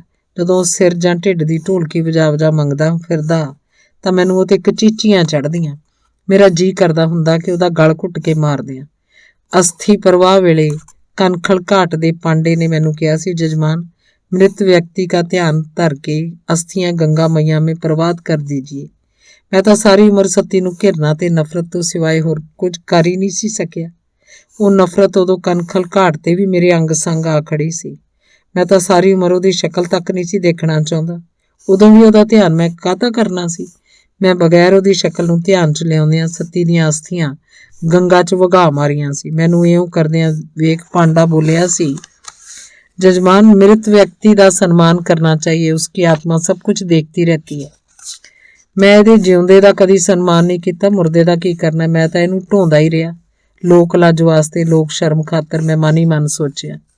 ਪਰ ਤੂੰ ਹਮੇਸ਼ਾ ਉਹਦੇ ਨਾਲ ਨਫ਼ਰਤ ਕਿੱਥੇ ਕੀਤੀ? ਤਰਸ ਵੀ ਕਰਦਾ ਰਿਹਾ। ਕਰਦਾ ਤਾਂ ਰਿਹਾ ਤਰਸ ਉਹਦੇ ਤੇ ਤੂੰ। ਮੇਰੇ ਅੰਦਰੋਂ ਕੋਈ ਆਵਾਜ਼ ਆਈ ਸੀ, ਕਿਹੜਾ ਤਰਸ, ਕਿਹੜੀ ਦਇਆ? ਮੈਂ ਚੀਖ ਕੇ ਕਿਹਾ, ਤੂੰ ਮੱਦੀ ਨੂੰ ਉਹਦੇ ਜ਼ਹਿਰ ਵਾਲੇ ਟੀਕੇ ਲਗਵਾਉਣੋਂ ਰੋਕਿਆ। ਤੂੰ 2 ਮਹੀਨੇ ਖੁਦ ਹਸਪਤਾਲ ਰਹਿ ਕੇ ਘਰ ਵਾਲਿਆਂ ਦੀ ਵਿਰੋਧਤਾ ਖੱਟ ਕੇ ਵੀ ਇਹਦੀ ਟੁੱਟੀ ਲੱਤ ਦਾ ਇਲਾਜ ਕਰਾਇਆ। ਤੂੰ ਇਹਦੇ ਲਈ ਖਰੋੜਿਆਂ ਦਾ ਸੂਪ ਤੇ ਆਂਡੇ ਲੈ ਕੇ ਜਾਂਦਾ ਰਿਹਾ ਤਾਂ ਕਿ ਹੱਡੀ ਜਲਦੀ ਜੁੜ ਜਾਏ। ਇਹ ਸਭ ਕੀ ਸੀ? ਮੇਰੇ ਅੰਦਰਲੇ ਨੇ ਕਈ ਸਵਾਲ ਇੱਕੋ ਵਾਰ ਕਰਤੇ। ਇਹ ਸਭ ਲੋਕ ਦਿਖਾਵਾ ਸੀ, ਲੋਕ ਰਸਮ ਸੀ। ਜਦੋਂ ਜਾਣੂ ਸਿਆਣੂ ਆਖਦੇ, ਰਾਮ ਕੁਮਾਰ ਆਪਣੇ ਭਰਾ ਲਈ ਜੋ ਕਰ ਰਿਹਾ ਹੈ ਕੋਈ ਭਰਾ ਨਹੀਂ ਕਰ ਸਕਦਾ, ਹੋਰ ਵੀ ਤਾਂ ਭਰਾ ਹੈਗੇ ਆ, ਕੋਈ ਆਉਂਦਾ ਨੇੜੇ ਇਹਦੇ? ਵਾਹ ਵੀ ਵਾਹ ਰਾਮ ਕੁਮਾਰ ਦੇ, ਦੇਖੋ ਰਾਤਾਂ ਜਾਗ ਜਾਗ ਆਪਣੇ ਸਿੱਧਰੇ ਭਰਾ ਦੀ ਸਾਂਭ ਸੰਭਾਲ ਕਰ ਰਿਹਾ। ਭਰਾ ਹੋਵੇ ਤਾਂ ਇਹੋ ਜਿਹਾ। ਮੈਂ ਸੁਣ ਕੇ ਕੁੱਪਾ ਹੋ ਜਾਂਦਾ। ਲੋਕਾਂ ਦੀ ਪ੍ਰਸ਼ੰਸਾ ਮੇਰੇ ਸਿਰ ਨੂੰ ਚੜ ਜਾਂਦੀ। ਇਹੋ ਜਿਹੀ ਪ੍ਰਸ਼ੰਸਾ ਸੁਣ ਕੇ ਤਾਂ ਬੰਦਾ ਮੱਚਦੀ ਅੱਗ 'ਚ ਛਲਾਂਗ ਮਾਰ ਦੇਵੇ। ਹਸਪਤਾਲ 'ਚ 2 ਮਹੀਨੇ ਕੱਟਣਾ ਤਾਂ ਮਾਮੂਲੀ ਗੱਲ ਸੀ। ਸਾਰੀਆਂ ਵੱਡੀਆਂ ਵੱਡੀਆਂ ਕੁਰਬਾਨੀਆਂ, ਸ਼ਹਾਦਤਾਂ ਤਾਂ ਦਾ ਇਹੀ ਤਾਂ ਇਤਿਹਾਸ ਆ। ਪ੍ਰਸ਼ੰਸਾ ਲਈ ਲੋਕ ਫਾਂਸੀਆਂ ਦੇ ਰੱਸੇ ਚੁੰਮ ਲੈਂਦੇ ਆ। ਮੈਂ ਤਾਂ ਐਵੇਂ ਛੋਟਾ ਜਿਹਾ ਕੰਮ ਹੀ ਕਰ ਸਕਿਆ ਸੀ। ਮੇਰੇ ਅੰਦਰਲਾ ਆਪਣਾ ਤਰਕ ਦੇ ਦਿੰਦਾ। ਸੱਤੀ ਨੇ ਮਰਨਾ ਤਾਂ ਕਦੇ ਚਾਹਿਆ ਹੀ ਨਹੀਂ ਸੀ। ਉਹ ਮਰਨ ਦੀ ਤਾਂ ਕਦੇ ਗੱਲ ਹੀ ਨਹੀਂ ਸੀ ਕਰਦਾ। ਹਮੇਸ਼ਾ ਜਿਉਣ ਦੇ ਆਰ 'ਚ ਹੀ ਲੱਗਾ ਰਹਿੰਦਾ ਸੀ। ਉਹਦੀ ਜਿਉਣ ਦੀ ਲਲਕ ਨਹੀਂ ਉਹਨੂੰ ਜਿੰਦਾ ਰੱਖਿਆ ਹੋਏਗਾ। ਭੈੜੀ ਤੋਂ ਭੈੜੀ ਨਾਰਕੀ ਜ਼ਿੰਦਗੀ ਜਿਉਂਦਾ ਹੋਇਆ ਵੀ ਉਹ ਖਿੜੇ ਮੱਥੇ ਜਿਉਂਦਾ ਰਿਹਾ। ਉਹ ਆਪਣੇ ਪੇਟ ਲਈ ਜਿਉਂਦਾ ਰਿਹਾ। ਫਿਰ ਉਹਦੇ ਤੇ ਆਮ ਡੰਗਰ 'ਚ ਫਰਕ ਹੀ ਕੀ ਸੀ? ਉਹ ਸਿੱਧਰਾ ਹੋਣ ਦੇ ਬਾਵਜੂਦ ਕਮਾਈ ਦੇ ਢੰਗ ਤਰੀਕੇ ਲੱਭਦਾ ਰਿਹਾ। ਗਾ ਨੱਚ ਕੇ ਪੈਸੇ ਲੈਂਦਾ ਰਿਹਾ। ਬਾਜੇ ਵਾਲਿਆਂ ਕੋਲ ਕੰਮ ਕਰਕੇ ਪੈਸੇ ਲਿਆਉਂਦਾ ਰਿਹਾ। ਉਹਨੂੰ ਜਿਉਣ ਲਈ ਜੋ ਵੀ ਰਾਹ ਮਿਲਿਆ ਉਸੇ ਤੇ ਤੁਰ ਪਿਆ। ਜਦੋਂ ਤੁਸੀਂ ਆਪਣੀ ਝੂਠੀ ਆਣ ਇੱਜ਼ਤ ਲਈ, ਥੋਥੀ ਮਰਿਆਦਾ ਦੀ ਰਾਖੀ ਲਈ ਉਸ ਵਾਸਤੇ ਕਮਾਈ ਦਾ ਕੋਈ ਰਾਹ ਹੀ ਨਹੀਂ ਛੱਡਿਆ ਤਾਂ ਉਹ ਮੰਗਤਾ ਬਣ ਗਿਆ। ਉਸ ਕੋਲ ਹੋਰ ਢੰਗ ਹੀ ਕਿਹੜਾ ਬਚਿਆ ਸੀ? ਮੇਰੇ ਅੰਦਰਲਾ ਤਰਕ ਕਰ ਰਿਹਾ ਸੀ। ਸਮਾਜ 'ਚ ਰਹਿਣ ਲਈ ਮਰਿਆਦਾ ਵੀ ਤਾਂ ਰੱਖਣੀ ਪੈਂਦੀ ਆ। ਜਿਸ ਕੰਮ 'ਚ ਨੱਕ ਦੀ ਰਾਖੀ ਨਾ ਹੁੰਦੀ ਹੋਵੇ ਉਹ ਕੰਮ ਯੋਗ ਕਿਵੇਂ ਹੋਇਆ? ਖਾਂਦੇ ਪੀਂਦੇ ਟੱਬਰ ਦਾ ਪੁੱਤ ਗਲੀਆਂ ਬਾਜ਼ਾਰਾਂ 'ਚ ਮੰਗਤਾ ਬਣਿਆ ਫਿਰਦਾ ਹੋਵੇ, ਲੋਕ ਕੀ ਕਹਿੰਦੇ ਹੋਣਗੇ? ਟੱਬਰ ਦੀ ਇੱਜ਼ਤ ਮਾਣ ਵੀ ਤਾਂ ਕੋਈ ਚੀਜ਼ ਹੁੰਦੀ ਹੈ। ਮੇਰੇ ਅੰਦਰਲਾ ਤਰਕ ਦਾ ਜਵਾਬ ਤਰਕ ਨਾਲ ਹੀ ਦਿੰਦਾ। ਜਦੋਂ ਬਚਪਨ 'ਚ ਸੱਤੀ ਵੱਲੋਂ ਬਰਾਤਾਂ 'ਚ ਲਿਆਂਦੀ ਰਹਿੰਦ ਖੂੰਹਦ ਤੁਸੀਂ ਪਚਾਕੇ ਮਾਰ-ਮਾਰ ਖਾਂਦੇ ਹੁੰਦੇ ਸੀ, ਉਦੋਂ ਤੁਹਾਡੀ ਇੱਜ਼ਤ ਮਾਣ ਕਿੱਥੇ ਹੁੰਦੀ ਸੀ? ਭੋਰਾ ਆਰਥਿਕ ਮਜ਼ਬੂਤੀ ਨਾਲ ਹੀ ਤੁਹਾਡੀ ਇੱਜ਼ਤ ਮਾਣ ਨੂੰ ਵੱਟਾ ਲੱਗਣ ਲੱਗ ਪਿਆ। ਮੇਰੇ ਅੰਦਰੋਂ ਉਹੀ ਆਵਾਜ਼ ਸਵਾਲ ਪੁੱਛਦੀ ਸੀ। ਸਮਾਜ ਦੀ ਮਾਣ ਮਰਿਆਦਾ ਆਰਥਿਕਤਾ 'ਤੇ ਹੀ ਟਿਕੀ ਹੁੰਦੀ ਹੈ। ਪੈਸੇ ਵਾਲੇ ਦੀ ਵੀ ਉੱਥੇ ਇੱਜ਼ਤ ਮਾਣ ਹੁੰਦੀ ਹੈ। ਪੈਸੇ ਬਗੈਰ ਬੰਦੇ ਨੂੰ ਇੱਥੇ ਕੌਣ ਪੁੱਛਦਾ ਹੈ? ਉਦੋਂ ਸਾਡੇ ਕੋਲ ਮਾਣ ਕਰਨ ਲਈ ਹੁੰਦਾ ਹੀ ਕੀ ਸੀ? ਮਜਬੂਰੀ ਬੰਦੇ ਤੋਂ ਪਤਾ ਨਹੀਂ ਕੀ ਕੀ ਕਰਵਾ ਦਿੰਦੀ ਹੈ। ਪਰ ਜਦੋਂ ਕੁਝ ਹੱਥ ਪੱਲੇ ਹੋਵੇ ਉਦੋਂ ਤਾਂ ਬੰਦਾ ਮਾਣ ਮਰਿਆਦਾ ਰੱਖਣ ਦਾ ਯਤਨ ਕਰੇ। ਹੁੰਦੇ ਸੁੰਦੇ ਘਰ ਦਾ ਜੀ ਮੰਗਦਾ ਖਾਂਦਾ ਫਿਰੇ, ਕੀ ਚੰਗਾ ਲੱਗਦਾ? ਮੈਂ ਤੇ ਮੇਰਾ ਅੰਦਰਲਾ ਨੱਕ ਤੇ ਮੱਖੀ ਨਹੀਂ ਸੀ ਬਹਿਣ ਦੇ ਰਹੇ। ਸੱਤੀ ਜਿਹੀ ਜ਼ਿੰਦਗੀ ਜਿਉਣ ਵਾਲੇ ਬੰਦੇ ਹਰ ਵੇਲੇ ਮਰਨ ਦੀਆਂ ਗੱਲਾਂ ਸੋਚਦੇ ਰਹਿੰਦੇ ਆ। ਹਰ ਵੇਲੇ ਉਹ ਮੌਤ ਨੂੰ ਯਾਦ ਕਰਦੇ ਨੇ। ਸਾਡਾ ਗੁਆਂਢੀ ਬੁੱਢਾ ਚੇਤੂ ਲਕਵੇ ਕਾਰਨ ਮੰਜੇ ਨਾਲ ਮੰਜਾ ਹੋਇਆ ਡਿਉੜੀ 'ਚ ਪਿਆ ਤੜਫਦਾ ਰਹਿੰਦਾ ਸੀ। ਚੱਕ ਲੈ ਓਏ ਨੀਲੀ ਛੱਤ ਵਾਲਿਆ, ਕਿਉਂ ਲਹੂ ਪੀਣਾ ਮੇਰਾ ਦਿਨ ਰਾਤ? ਓਏ ਮੈਂ ਕੀ ਲੈਣਾ ਇਹੋ ਜਿਹੀ ਜ਼ਿੰਦਗੀ ਤੋਂ? ਭੇਜ ਦੇ 2 ਯਮ ਚੁੱਕ ਲਿਜਾਣ ਮੈਨੂੰ। ਹੁਣ ਤਾਂ ਭਾਰ ਵੀ ਕਿੰਨਾ ਘਟ ਗਿਆ ਮੇਰਾ, ਚੁੱਕਣ 'ਚ ਵੀ ਤਕਲੀਫ ਨਹੀਂ ਹੋਣੀ ਯਮਾਂ ਨੂੰ। ਕਈ ਵਾਰੀ ਬਹੁਤਾ ਔਖਾ ਹੋ ਜਾਂਦਾ ਤਾਂ ਸੰਗ ਫੜ ਫੜ ਰਿੰਗਣ ਲੱਗਦਾ। ਓਏ ਕੋਈ ਟੀਕਾ ਹੀ ਲਵਾ ਦਿਓ, ਕਿਉਂ ਮੈਥੋਂ ਬਦਲੇ ਲੈਂਦੇ ਹੋ? ਓਏ ਕੋਈ ਜਣਾ ਰਹਿਮ ਕਰ ਦਿਓ ਮੇਰੇ ਤੇ, ਸੰਗੀ ਘੁੱਟ ਦਿਓ ਮੇਰੀ। ਮਰਨ ਦੇ ਤਾਂ 100 ਤਰੀਕੇ ਆ। ਓਏ ਲਵਾ ਲਓ ਗੂਠਾ ਜਿੱਥੇ ਲਵਾਉਣਾ ਹੈ, ਬਸ ਮੇਰੇ ਗਲ ਗੂਠਾ ਦੇ ਦਿਓ। ਓਏ ਚੇਤੂ ਮਰਨਾ ਚਾਹੁੰਦਾ ਸੀ। ਚੀਖ ਚੀਖ ਕੇ ਮਰ ਜਾਣ ਦੀ ਜਾਂ ਮਾਰ ਦੇਣ ਦੀ ਅਰਜ਼ੋਈ ਕਰਦਾ ਸੀ ਦਿਨ ਰਾਤ, ਪਰ ਉਹਨੂੰ ਮੌਤ ਨਹੀਂ ਸੀ ਆਉਂਦੀ। ਹਸਪਤਾਲਾਂ 'ਚ ਜਾ ਕੇ ਦੇਖੀਏ ਤਾਂ ਮਰਨ ਵਾਲਿਆਂ ਨਾਲ ਭਰੇ ਪਏ ਆ। ਮਰਨਾ ਚਾਹੁੰਦੇ ਹੋਏ ਵੀ ਕਈ ਲੋਕ ਮਰ ਨਹੀਂ ਸੀ ਰਹੇ। ਪਰ ਸੱਤੀ ਤਾਂ ਜਿਉਣਾ ਚਾਹੁੰਦਾ ਸੀ। ਉਹ ਮਰਨਾ ਕਦੋਂ ਚਾਹੁੰਦਾ ਸੀ? ਉਸ ਵਿੱਚ ਜ਼ਿੰਦਗੀ ਜਿਉਣ ਦਾ ਪੂਰਾ ਹੱਠ ਸੀ। ਬਚਪਨ 'ਚ ਚੇਚਕ ਦੇ ਪ੍ਰਕੋਪ ਨਾਲ ਲੜਿਆ, ਮੌਤ ਤੋਂ ਨਿਜਾਤ ਪਾ ਗਿਆ। ਅਵਾਰਾਗਰਦੀ 'ਚ ਪਤਾ ਹੀ ਨਹੀਂ ਕਿੰਨੀ ਵਾਰੀ ਪੁਲਿਸ ਦੀ ਕੁੱਟ ਖਾਧੀ ਹੋਣੀ ਆ। ਸਾਡੀ ਪੁਲਿਸ ਦੀ ਕੁੱਟ ਮੂਹਰੇ ਤਾਂ ਵੱਡੇ ਵੱਡੇ ਘੈਂਟ ਬੰਦੇ ਹਾਰ ਮੰਨ ਜਾਂਦੇ ਆ। ਇਹ ਤਾਂ ਕਿਹਦਾ ਪਾਣੀ ਹਾਰ ਸੀ, ਪੁਲਿਸ ਦੀ ਕੁੱਟ ਦੀ ਵੀ ਜਰੈਂਦ ਕਰ ਗਿਆ। ਕੜਾਕੇ ਦੀ ਠੰਡ 'ਚ ਬਗੈਰ ਕਿਸੇ ਕੱਪੜੇ ਲੀੜੇ ਦੇ ਲੱਤ ਦੀ 2 ਫਾੜ ਹੋਈ ਹੱਡੀ ਦੀ ਪੀੜ ਝੱਲਦਾ ਹੋਇਆ ਮੁਰਦਿਆਂ ਹਾਰ ਜਗਰਾਵਾਂ ਦੇ ਬੱਸ ਸਟੈਂਡ ਤੇ ਗੰਢੜੀ ਬਣਿਆ ਪਿਆ ਰਿਹਾ ਸੀ। ਕੋਈ ਹੋਰ ਹੁੰਦਾ ਕੱਦਾ ਆਕੜ ਕੇ ਮਰ ਗਿਆ ਹੁੰਦਾ। ਇਹ ਉਦੋਂ ਵੀ ਮੌਤ ਨਾਲ ਲੜਦਾ ਰਿਹਾ ਹੋਣਾ। ਸਿਆਣੇ ਡਾਕਟਰ ਨੇ ਜ਼ਖਮ ਉੱਤੇ ਹੀ ਪਲਸਤਰ ਜੜ ਦਿੱਤਾ ਸੀ। ਜ਼ਖਮ ਅੰਦਰੋਂ ਅੰਦਰ ਹੀ ਗਲਦਾ ਰਿਹਾ। ਗੈਂਗਰੀਨ ਹੋਣ ਵਾਲੀ ਸੀ। ਕੋਈ ਆਮ ਬੰਦਾ ਹੁੰਦਾ ਗੈਂਗਰੀਨ ਨਾਲ ਹੀ ਗਲ ਸੜ ਜਾਂਦਾ। ਇਹੋ ਜਿਹੀ ਹਾਲਤ 'ਚ ਲੱਤ ਵੱਢਣੀ ਪੈ ਸਕਦੀ ਸੀ। ਗੈਂਗਰੀਨ ਸਾਰੇ ਸਰੀਰ 'ਚ ਫੈਲ ਸਕਦੀ ਸੀ, ਪਰ ਨਹੀਂ, ਇਹ ਮੌਤ ਦਾ ਉਹ ਇਮਤਿਹਾਨ ਵੀ ਪਾਸ ਕਰ ਗਿਆ ਸੀ। ਮੱਦੀ ਨੇ ਵੀ ਇਹਨੂੰ ਮਾਰਨ ਦੀ ਕਿਹੜਾ ਘੱਟ ਕੋਸ਼ਿਸ਼ ਕੀਤੀ ਸੀ। 15-20 ਦਿਨ ਗੂੰ ਮੂੰਹ 'ਚ ਪਾਈ ਰੱਖਿਆ। ਸਾਰਾ ਦਿਨ ਬ੍ਰੈਡ ਦੇ ਇੱਕ ਪੀਸ ਤੇ ਹੀ ਰੱਖਿਆ। ਮਰਨਾ ਹੁੰਦਾ ਭੁੱਖ ਨਾਲ ਹੀ ਮਰ ਜਾਂਦਾ। ਇਹਦਾ ਹੱਠ ਦੇਖੋ, ਭੁੱਖ ਨਾਲ ਵੀ ਲੜਦਾ ਰਿਹਾ। ਭੁੱਖ ਵੀ ਇਹਨੂੰ ਮਾਰ ਨਹੀਂ ਸੀ ਸਕੀ। ਸਾਰਾ ਦਿਨ ਮੂੰਹ ਚਲਾਉਣ ਵਾਲਾ ਸੱਤੀ ਬ੍ਰੈਡ ਦੇ ਇੱਕ ਪੀਸ ਤੇ ਵੀ ਸਬਰ ਕਰਕੇ ਭੁੱਖ ਸਹਿੰਦਾ ਰਿਹਾ। ਆਸ਼ਰਮ 'ਚ ਬੈੱਡ ਸੋਰਾਂ ਨਾਲ ਗਲਦਾ ਸੜਦਾ ਹੋਇਆ ਵੀ ਉਹ ਜਿਉਣ ਲਈ ਤਰਲੇ ਕਰਦਾ ਰਿਹਾ। ਚਮੜੀ ਮਾਸ 'ਚ ਕੁਰਬਲ ਕਰਦੇ ਕੀੜਿਆਂ ਦੀ ਪੀੜ ਸਹਿੰਦਾ ਹੋਇਆ ਵੀ ਉਹ ਮੇਰਾ ਹੱਥ ਫੜ ਕੇ ਕਹਿੰਦਾ ਰਿਹਾ ਸੀ, ਵੀਰ ਜੀ ਬਚਾ ਲਓ ਮੈਨੂੰ, ਬਚਾ ਲਓ ਮੈਨੂੰ ਵੀਰ ਜੀ, ਮੈਂ ਮਰਨਾ ਨਹੀਂ ਚਾਹੁੰਦਾ, ਬਚਾ ਲਓ ਮੈਨੂੰ। ਮੈਂ ਉਦੋਂ ਕੀ ਕਰ ਸਕਦਾ ਸੀ ਭਲਾ? ਗਲੇ ਸੜੇ ਬੰਦੇ ਨੂੰ ਕੌਣ ਬਚਾ ਸਕਦਾ ਸੀ? ਹੁਣ ਸੋਚਦਾ ਕਿ ਸ਼ਹੀਦ ਹੋਰ ਕਿਹੋ ਜਿਹੇ ਹੁੰਦੇ ਹੋਣਗੇ। ਤਸੀਹੇ ਝੱਲ ਕੇ ਵੀ ਜੋ ਜਿਉਣ ਦਾ ਪੱਜ ਬਣਾ ਲੈਂਦੇ ਨੇ, ਉਹੀ ਤਾਂ ਸ਼ਹੀਦ ਹੁੰਦੇ ਨੇ। ਇਹਨਾਂ ਮਾਇਨਿਆਂ 'ਚ ਸੱਤੀ ਵੀ ਤਾਂ ਇੱਕ ਸ਼ਹੀਦ ਹੀ ਸੀ। ਭੁੱਖ, ਬਿਮਾਰੀ, ਗਰੀਬੀ ਨਾਲ ਆਖਰੀ ਸਾਹ ਤੱਕ ਲੜਦਾ ਰਿਹਾ। ਪਰ ਉਹ ਲੋਕਾਂ ਲਈ ਥੋੜ੍ਹਾ ਲੜਿਆ ਸੀ। ਉਹ ਤਾਂ ਆਪਣੇ ਨਿੱਜੀ ਗਰੀਬੀ, ਭੁੱਖ ਤੇ ਬਿਮਾਰੀ ਨਾਲ ਘੋਲ ਕਰਦਾ ਕਰਦਾ ਮਰਿਆ ਸੀ। ਉਹਦੀ ਸ਼ਹਾਦਤ ਤਾਂ ਬਿਲਕੁਲ ਨਿੱਜੀ ਕਿਸਮ ਦੀ ਸੀ। ਪਰ ਇਹ ਸਭ ਕੁਝ ਤਾਂ ਤੁਸੀਂ ਤੇ ਤੁਹਾਡੇ ਟੱਬਰ ਨੇ ਹੀ ਉਹਨੂੰ ਦਿੱਤਾ ਹੋਇਆ ਸੀ। ਤੁਸੀਂ ਸਾਰੇ ਭਰਾ ਰਲ ਮਿਲ ਕੇ ਚਾਹੁੰਦੇ ਤਾਂ ਘੱਟੋ ਘੱਟ ਤੁਹਾਡੇ ਜਿਹੀ ਨਾ ਸੀ, ਪਰ ਆਮ ਜਿਹੀ ਜ਼ਿੰਦਗੀ ਤਾਂ ਚੰਗੇ ਢੰਗ ਨਾਲ ਬਿਤਾ ਸਕਦਾ ਸੀ। ਤੁਸੀਂ ਸਾਰੇ ਭਰਾ ਚਾਹੁੰਦੇ ਤਾਂ ਜਦੋਂ ਤੁਹਾਡੇ ਕੋਲ ਸਾਧਨ ਨਹੀਂ ਸੀ, ਉਦੋਂ ਤਾਂ ਤੁਹਾਡੀ ਮਜਬੂਰੀ ਮੰਨੀ ਜਾ ਸਕਦੀ ਹੈ। ਪਰ ਫਿਰ ਤਾਂ ਤੁਸੀਂ ਚਾਰੇ ਇਸ ਕਾਬਲ ਸੀਗੇ ਕਿ ਇੱਕ ਲੋੜਵੰਦ ਭਰਾ ਨੂੰ ਜੀਣ ਜੋਗਾ ਜੀਵਨ ਦੇ ਸਕਦੇ ਸੀ। ਮੈਂ ਇਕੱਲਾ ਕੀ ਕਰ ਸਕਦਾ ਸੀ? ਕਿਸੇ ਹੋਰ ਨੇ ਇਸ ਪਾਸੇ ਵੱਲ ਕਦੀ ਸੋਚਿਆ ਹੀ ਨਹੀਂ ਸੀ। ਸਾਰੇ ਹੱਥ ਵਧਾਉਂਦੇ ਤਾਂ ਸ਼ਾਇਦ ਸੱਤੀ ਦਾ ਕੁਝ ਬੰਨ ਸੁਭ ਬਣ ਜਾਂਦਾ। ਮੈਂ ਇਕੱਲਾ ਤਾਂ ਕੁਝ ਕਰ ਹੀ ਨਹੀਂ ਸੀ ਸਕਦਾ। ਮੇਰੇ ਕੋਲੋਂ ਜੇ ਤਿਲ-ਫਿਲ ਹੋ ਸਕਿਆ ਮੈਂ ਕੀਤਾ ਹੀ ਕੀਤਾ। ਮੈਂ ਆਪਣੇ ਅੰਦਰਲੇ ਨੂੰ ਆਖਿਆ ਸੀ। ਸਾਰੇ ਇੱਕ ਦੂਜੇ ਵੱਲ ਦੇਖਦੇ ਰਹੇ। ਮੂਹਰੇ ਕੋਈ ਨਾ ਲੱਗਿਆ ਤੇ ਇੱਕ ਚੰਗਾ ਭਲਾ ਬੰਦਾ ਨਸ਼ਟ ਹੋ ਗਿਆ ਹੈ। ਇਹੀ ਨਾ ਮੇਰੇ ਅੰਦਰਲਾ ਬੋਲਿਆ ਸੀ। ਪਰ ਉਹ ਘਰ ਟਿਕਦਾ ਹੀ ਕਿੱਥੇ ਸੀ? ਉਹਨੂੰ ਤਾਂ ਸ਼ੁਰੂ ਤੋਂ ਹੀ ਰੱਸੇ ਚੱਬਣ ਦੀ ਆਦਤ ਪੈ ਗਈ ਸੀ। ਘਰ ਉਹਦਾ ਦਿਲ ਕਿੱਥੇ ਲੱਗਦਾ ਸੀ? ਮੈਂ ਆਖਿਆ। ਉਹਨੂੰ ਘਰ ਵਾਲਾ ਮੋਹ ਤੇ ਪਿਆਰ ਮਿਲਦਾ ਹੀ ਕਦੋਂ ਸੀ? ਸਾਰਾ ਦਿਨ ਜਿੱਲਤ ਤੇ ਫਿੱਟ ਲਾਹਨਤ ਤੋਂ ਸਿਵਾਏ ਉਹਨੂੰ ਮਿਲਦਾ ਹੀ ਕੀ ਸੀ? ਘਰ ਉਹਦਾ ਦਿਲ ਲੱਗਦਾ ਵੀ ਕਿਵੇਂ? ਅੰਦਰਲੇ ਨੇ ਵਿਅੰਗ ਨਾਲ ਕਿਹਾ ਸੀ। ਅੰਦਰਲੇ ਦੀ ਇਹ ਗੱਲ ਤਾਂ ਸਹੀ ਸੀ। ਗਰੀਬੀ ਦੀਆਂ ਹਿੱਟਾਂ ਖਾਂਦੇ ਅਸੀਂ ਸਭ ਆਪੋ ਆਪਣੀ ਦੌੜ 'ਚ ਰੁੱਝੇ ਹੋਏ ਸੀ। ਇੱਕ ਦੂਜੇ ਵੱਲ ਦੇਖਣ ਦੀ ਸਾਡੇ ਕੋਲ ਵੇਲ ਹੀ ਕਿੱਥੇ ਸੀ? ਸਾਰੇ ਆਪੋ ਆਪਣੇ ਉਖੜੇ ਪੈਰ ਜਮਾਉਣ, ਆਪੋ ਆਪਣੀ ਜ਼ਮੀਨ ਤਲਾਸ਼ ਕਰਨ 'ਚ ਸਿਰ ਸੁੱਟ ਕੇ ਲੱਗੇ ਸੀ। ਉਹਨਾਂ ਵੇਲਿਆਂ 'ਚ ਸੱਤੀ ਬਾਰੇ ਕਿਹਨੇ ਸੋਚਣਾ ਸੀ? ਤੂੰ ਸੱਤੀ ਦਾ ਆਪਰੇਸ਼ਨ ਕਰਾਇਆ, 2 ਮਹੀਨੇ ਦਿਨ ਰਾਤ ਉਹਦੀ ਸੇਵਾ ਕੀਤੀ, ਉਹਦੀ ਜਿਉਣ 'ਚ ਮਦਦ ਕੀਤੀ, ਫਿਰ ਅਚਾਨਕ ਉਹਨੂੰ ਅਪਾਹਜ ਆਸ਼ਰਮ 'ਚ ਕਿਉਂ ਸੁੱਟਵਾਤਾ? ਸ਼ਾਇਦ ਤੂੰ ਉਹਨੂੰ ਉੱਥੇ ਮਰਨ ਲਈ ਭੇਜਿਆ ਹੋਵੇ। ਮੇਰੇ ਅੰਦਰੋਂ ਸਵਾਲ ਉੱਠਿਆ ਸੀ। ਮੈਂ ਉਹਨੂੰ ਨਫ਼ਰਤ ਕਰਦਾ ਸੀ। ਮੈਂ ਉਹਨੂੰ ਮਾਰਨਾ ਚਾਹੁੰਦਾ ਸੀ। ਮੈਂ ਚਾਹੁੰਦਾ ਸੀ ਕਿ ਉਸ ਨਾਰਕੀ ਜੀਵਨ ਤੋਂ ਮੁਕਤ ਹੋ ਜਾਏ। ਮੈਂ ਉਹਨੂੰ ਇਸ ਤਰ੍ਹਾਂ ਦੁੱਖ ਭੋਗਦੇ ਨਹੀਂ ਸੀ ਦੇਖਦਾ ਰਹਿ ਸਕਦਾ। ਮੈਂ ਸੋਚਦਾ ਸੀ ਕਿ ਜੇ ਉਹਨੇ ਮਰਨਾ ਹੀ ਹੈ ਤਾਂ ਮੇਰੀਆਂ ਅੱਖਾਂ ਤੋਂ ਪਰੇ ਹੋ ਕੇ ਮਰੇ। ਇਸ ਲਈ ਮੈਂ ਉਹਨੂੰ ਅਪਾਹਜ ਆਸ਼ਰਮ ਭੇਜ ਦਿੱਤਾ ਸੀ। ਉਹਦੇ ਮੇਰੇ ਕੋਲ ਰਹਿਣ ਨਾਲ ਮੇਰੀ ਪਰਿਵਾਰਕ ਜ਼ਿੰਦਗੀ ਅਸਥਿਰ ਹੁੰਦੀ ਸੀ। ਘਰ 'ਚ ਕਲੇਸ਼ ਪੈਂਦਾ ਸੀ। ਉਹਨੂੰ ਜਿਉਂਦਾ ਰੱਖਣ ਦੀ ਕੀਮਤ ਤੇ ਮੈਂ ਖੁਦ ਨਹੀਂ ਸੀ ਮਰਨਾ ਚਾਹੁੰਦਾ। ਮੈਂ ਅੰਦਰਲੇ ਦਾ ਸਵਾਲ ਜਵਾਬ ਦਿੰਦਿਆਂ ਕਹਿ ਦਿੱਤਾ ਸੀ। ਮੈਨੂੰ ਮਾਂ ਦੀਆਂ ਗੱਲਾਂ ਯਾਦ ਆਉਣ ਲੱਗ ਪਈਆਂ। ਇਹ ਇੱਕ ਦਿਨ 'ਚ ਥੋੜ੍ਹਾ ਮਰ ਗਿਆ ਸੀ। ਮਰਨ ਲਈ ਕੁਝ ਟਾਈਮ ਲੱਗਦਾ। ਮੈਨੂੰ ਦੱਸ ਦੇ, ਮੈਂ ਇਹਦੀ ਸੇਵਾ ਕਰਦੀ, ਇਹਨੂੰ ਤੰਦਰੁਸਤ ਕਰਨ ਦਾ ਯਤਨ ਕਰਦੀ। ਸੱਤੀ ਕੀ ਸੱਚਮੁੱਚ ਇੱਕ ਦਿਨ 'ਚ ਮਰ ਗਿਆ ਹੋਵੇਗਾ? ਪਹਿਲਾਂ ਉਹਦੀ ਸਿਹਤ ਖਰਾਬ ਹੋਣ ਦਾ ਫੋਨ ਆਇਆ, ਝੱਟ ਹੀ ਉਹਦੀ ਮੌਤ ਦੀ ਖਬਰ ਆ ਗਈ। ਮੈਨੂੰ ਤਾਂ ਜਾਪਦਾ ਹੈ ਜੋ ਕੰਮ ਕਦੀ ਮੱਦੀ ਕਰਨ ਲੱਗਿਆ ਸੀ, ਉਹੀ ਕੰਮ ਆਸ਼ਰਮ ਦੇ ਸਹਾਇਕ ਮੈਨੇਜਰ ਨੇ ਕਰਤਾ ਹੋਵੇਗਾ। ਬੈੱਡ ਸੋਰਸ ਕਾਰਨ ਸੱਤੀ ਦੀ ਪਿੱਠ 'ਚ ਵੱਡੇ ਵੱਡੇ ਗੋਲ ਜ਼ਖਮ ਹੋ ਗਏ ਹੋਣਗੇ। ਜ਼ਖਮ ਗਲ ਸੜ ਗਏ ਹੋਣਗੇ। ਉਹਨਾਂ 'ਚ ਕੀੜੇ ਪੈ ਗਏ ਹੋਣਗੇ। ਸਾਰੀ ਰਾਤ, ਸਾਰਾ ਦਿਨ ਉਹ ਤੜਫਦਾ ਰਹਿੰਦਾ ਹੋਣਾ। ਆਲੇ ਦੁਆਲੇ ਦੇ ਬੈੱਡਾਂ ਵਾਲੇ ਦੁਖੀ ਹੋ ਕੇ ਚੀਕਾਂ ਮਾਰਦੇ ਹੋਣਗੇ। बस तंग आके सहायक मैनेजर ने सूई लगवाती होनी है। यही होया होना। मैनू बुला के झटपट दाह संस्कार भी कराता। उन्हां मरीज नूं दुखी देख के तरस ते दया भाव दिखाउंदियां मौत बख्श दित्ती होनी है, तरस दी मौत दे दित्ती होनी है सत्ती नूं।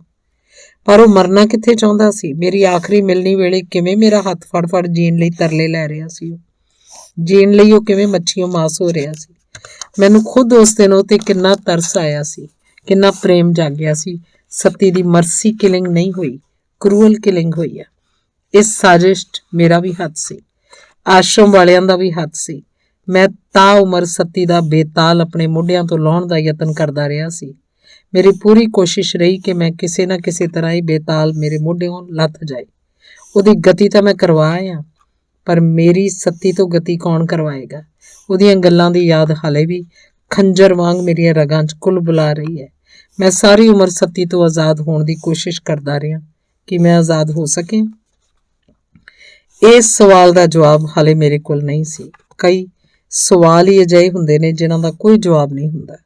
ਕਈ ਬੰਦੇ ਮਰ ਕੇ ਵੀ ਟੱਬਰ ਦਾ ਖਹਿੜਾ ਨਹੀਂ ਛੱਡਦੇ। ਸੱਤੀ ਵੀ ਮੇਰਾ ਇਹੋ ਜਿਹਾ ਹੀ ਇੱਕ ਭਰਾ ਸੀ। ਧੰਨਵਾਦ। ਸਮਾਪਤ।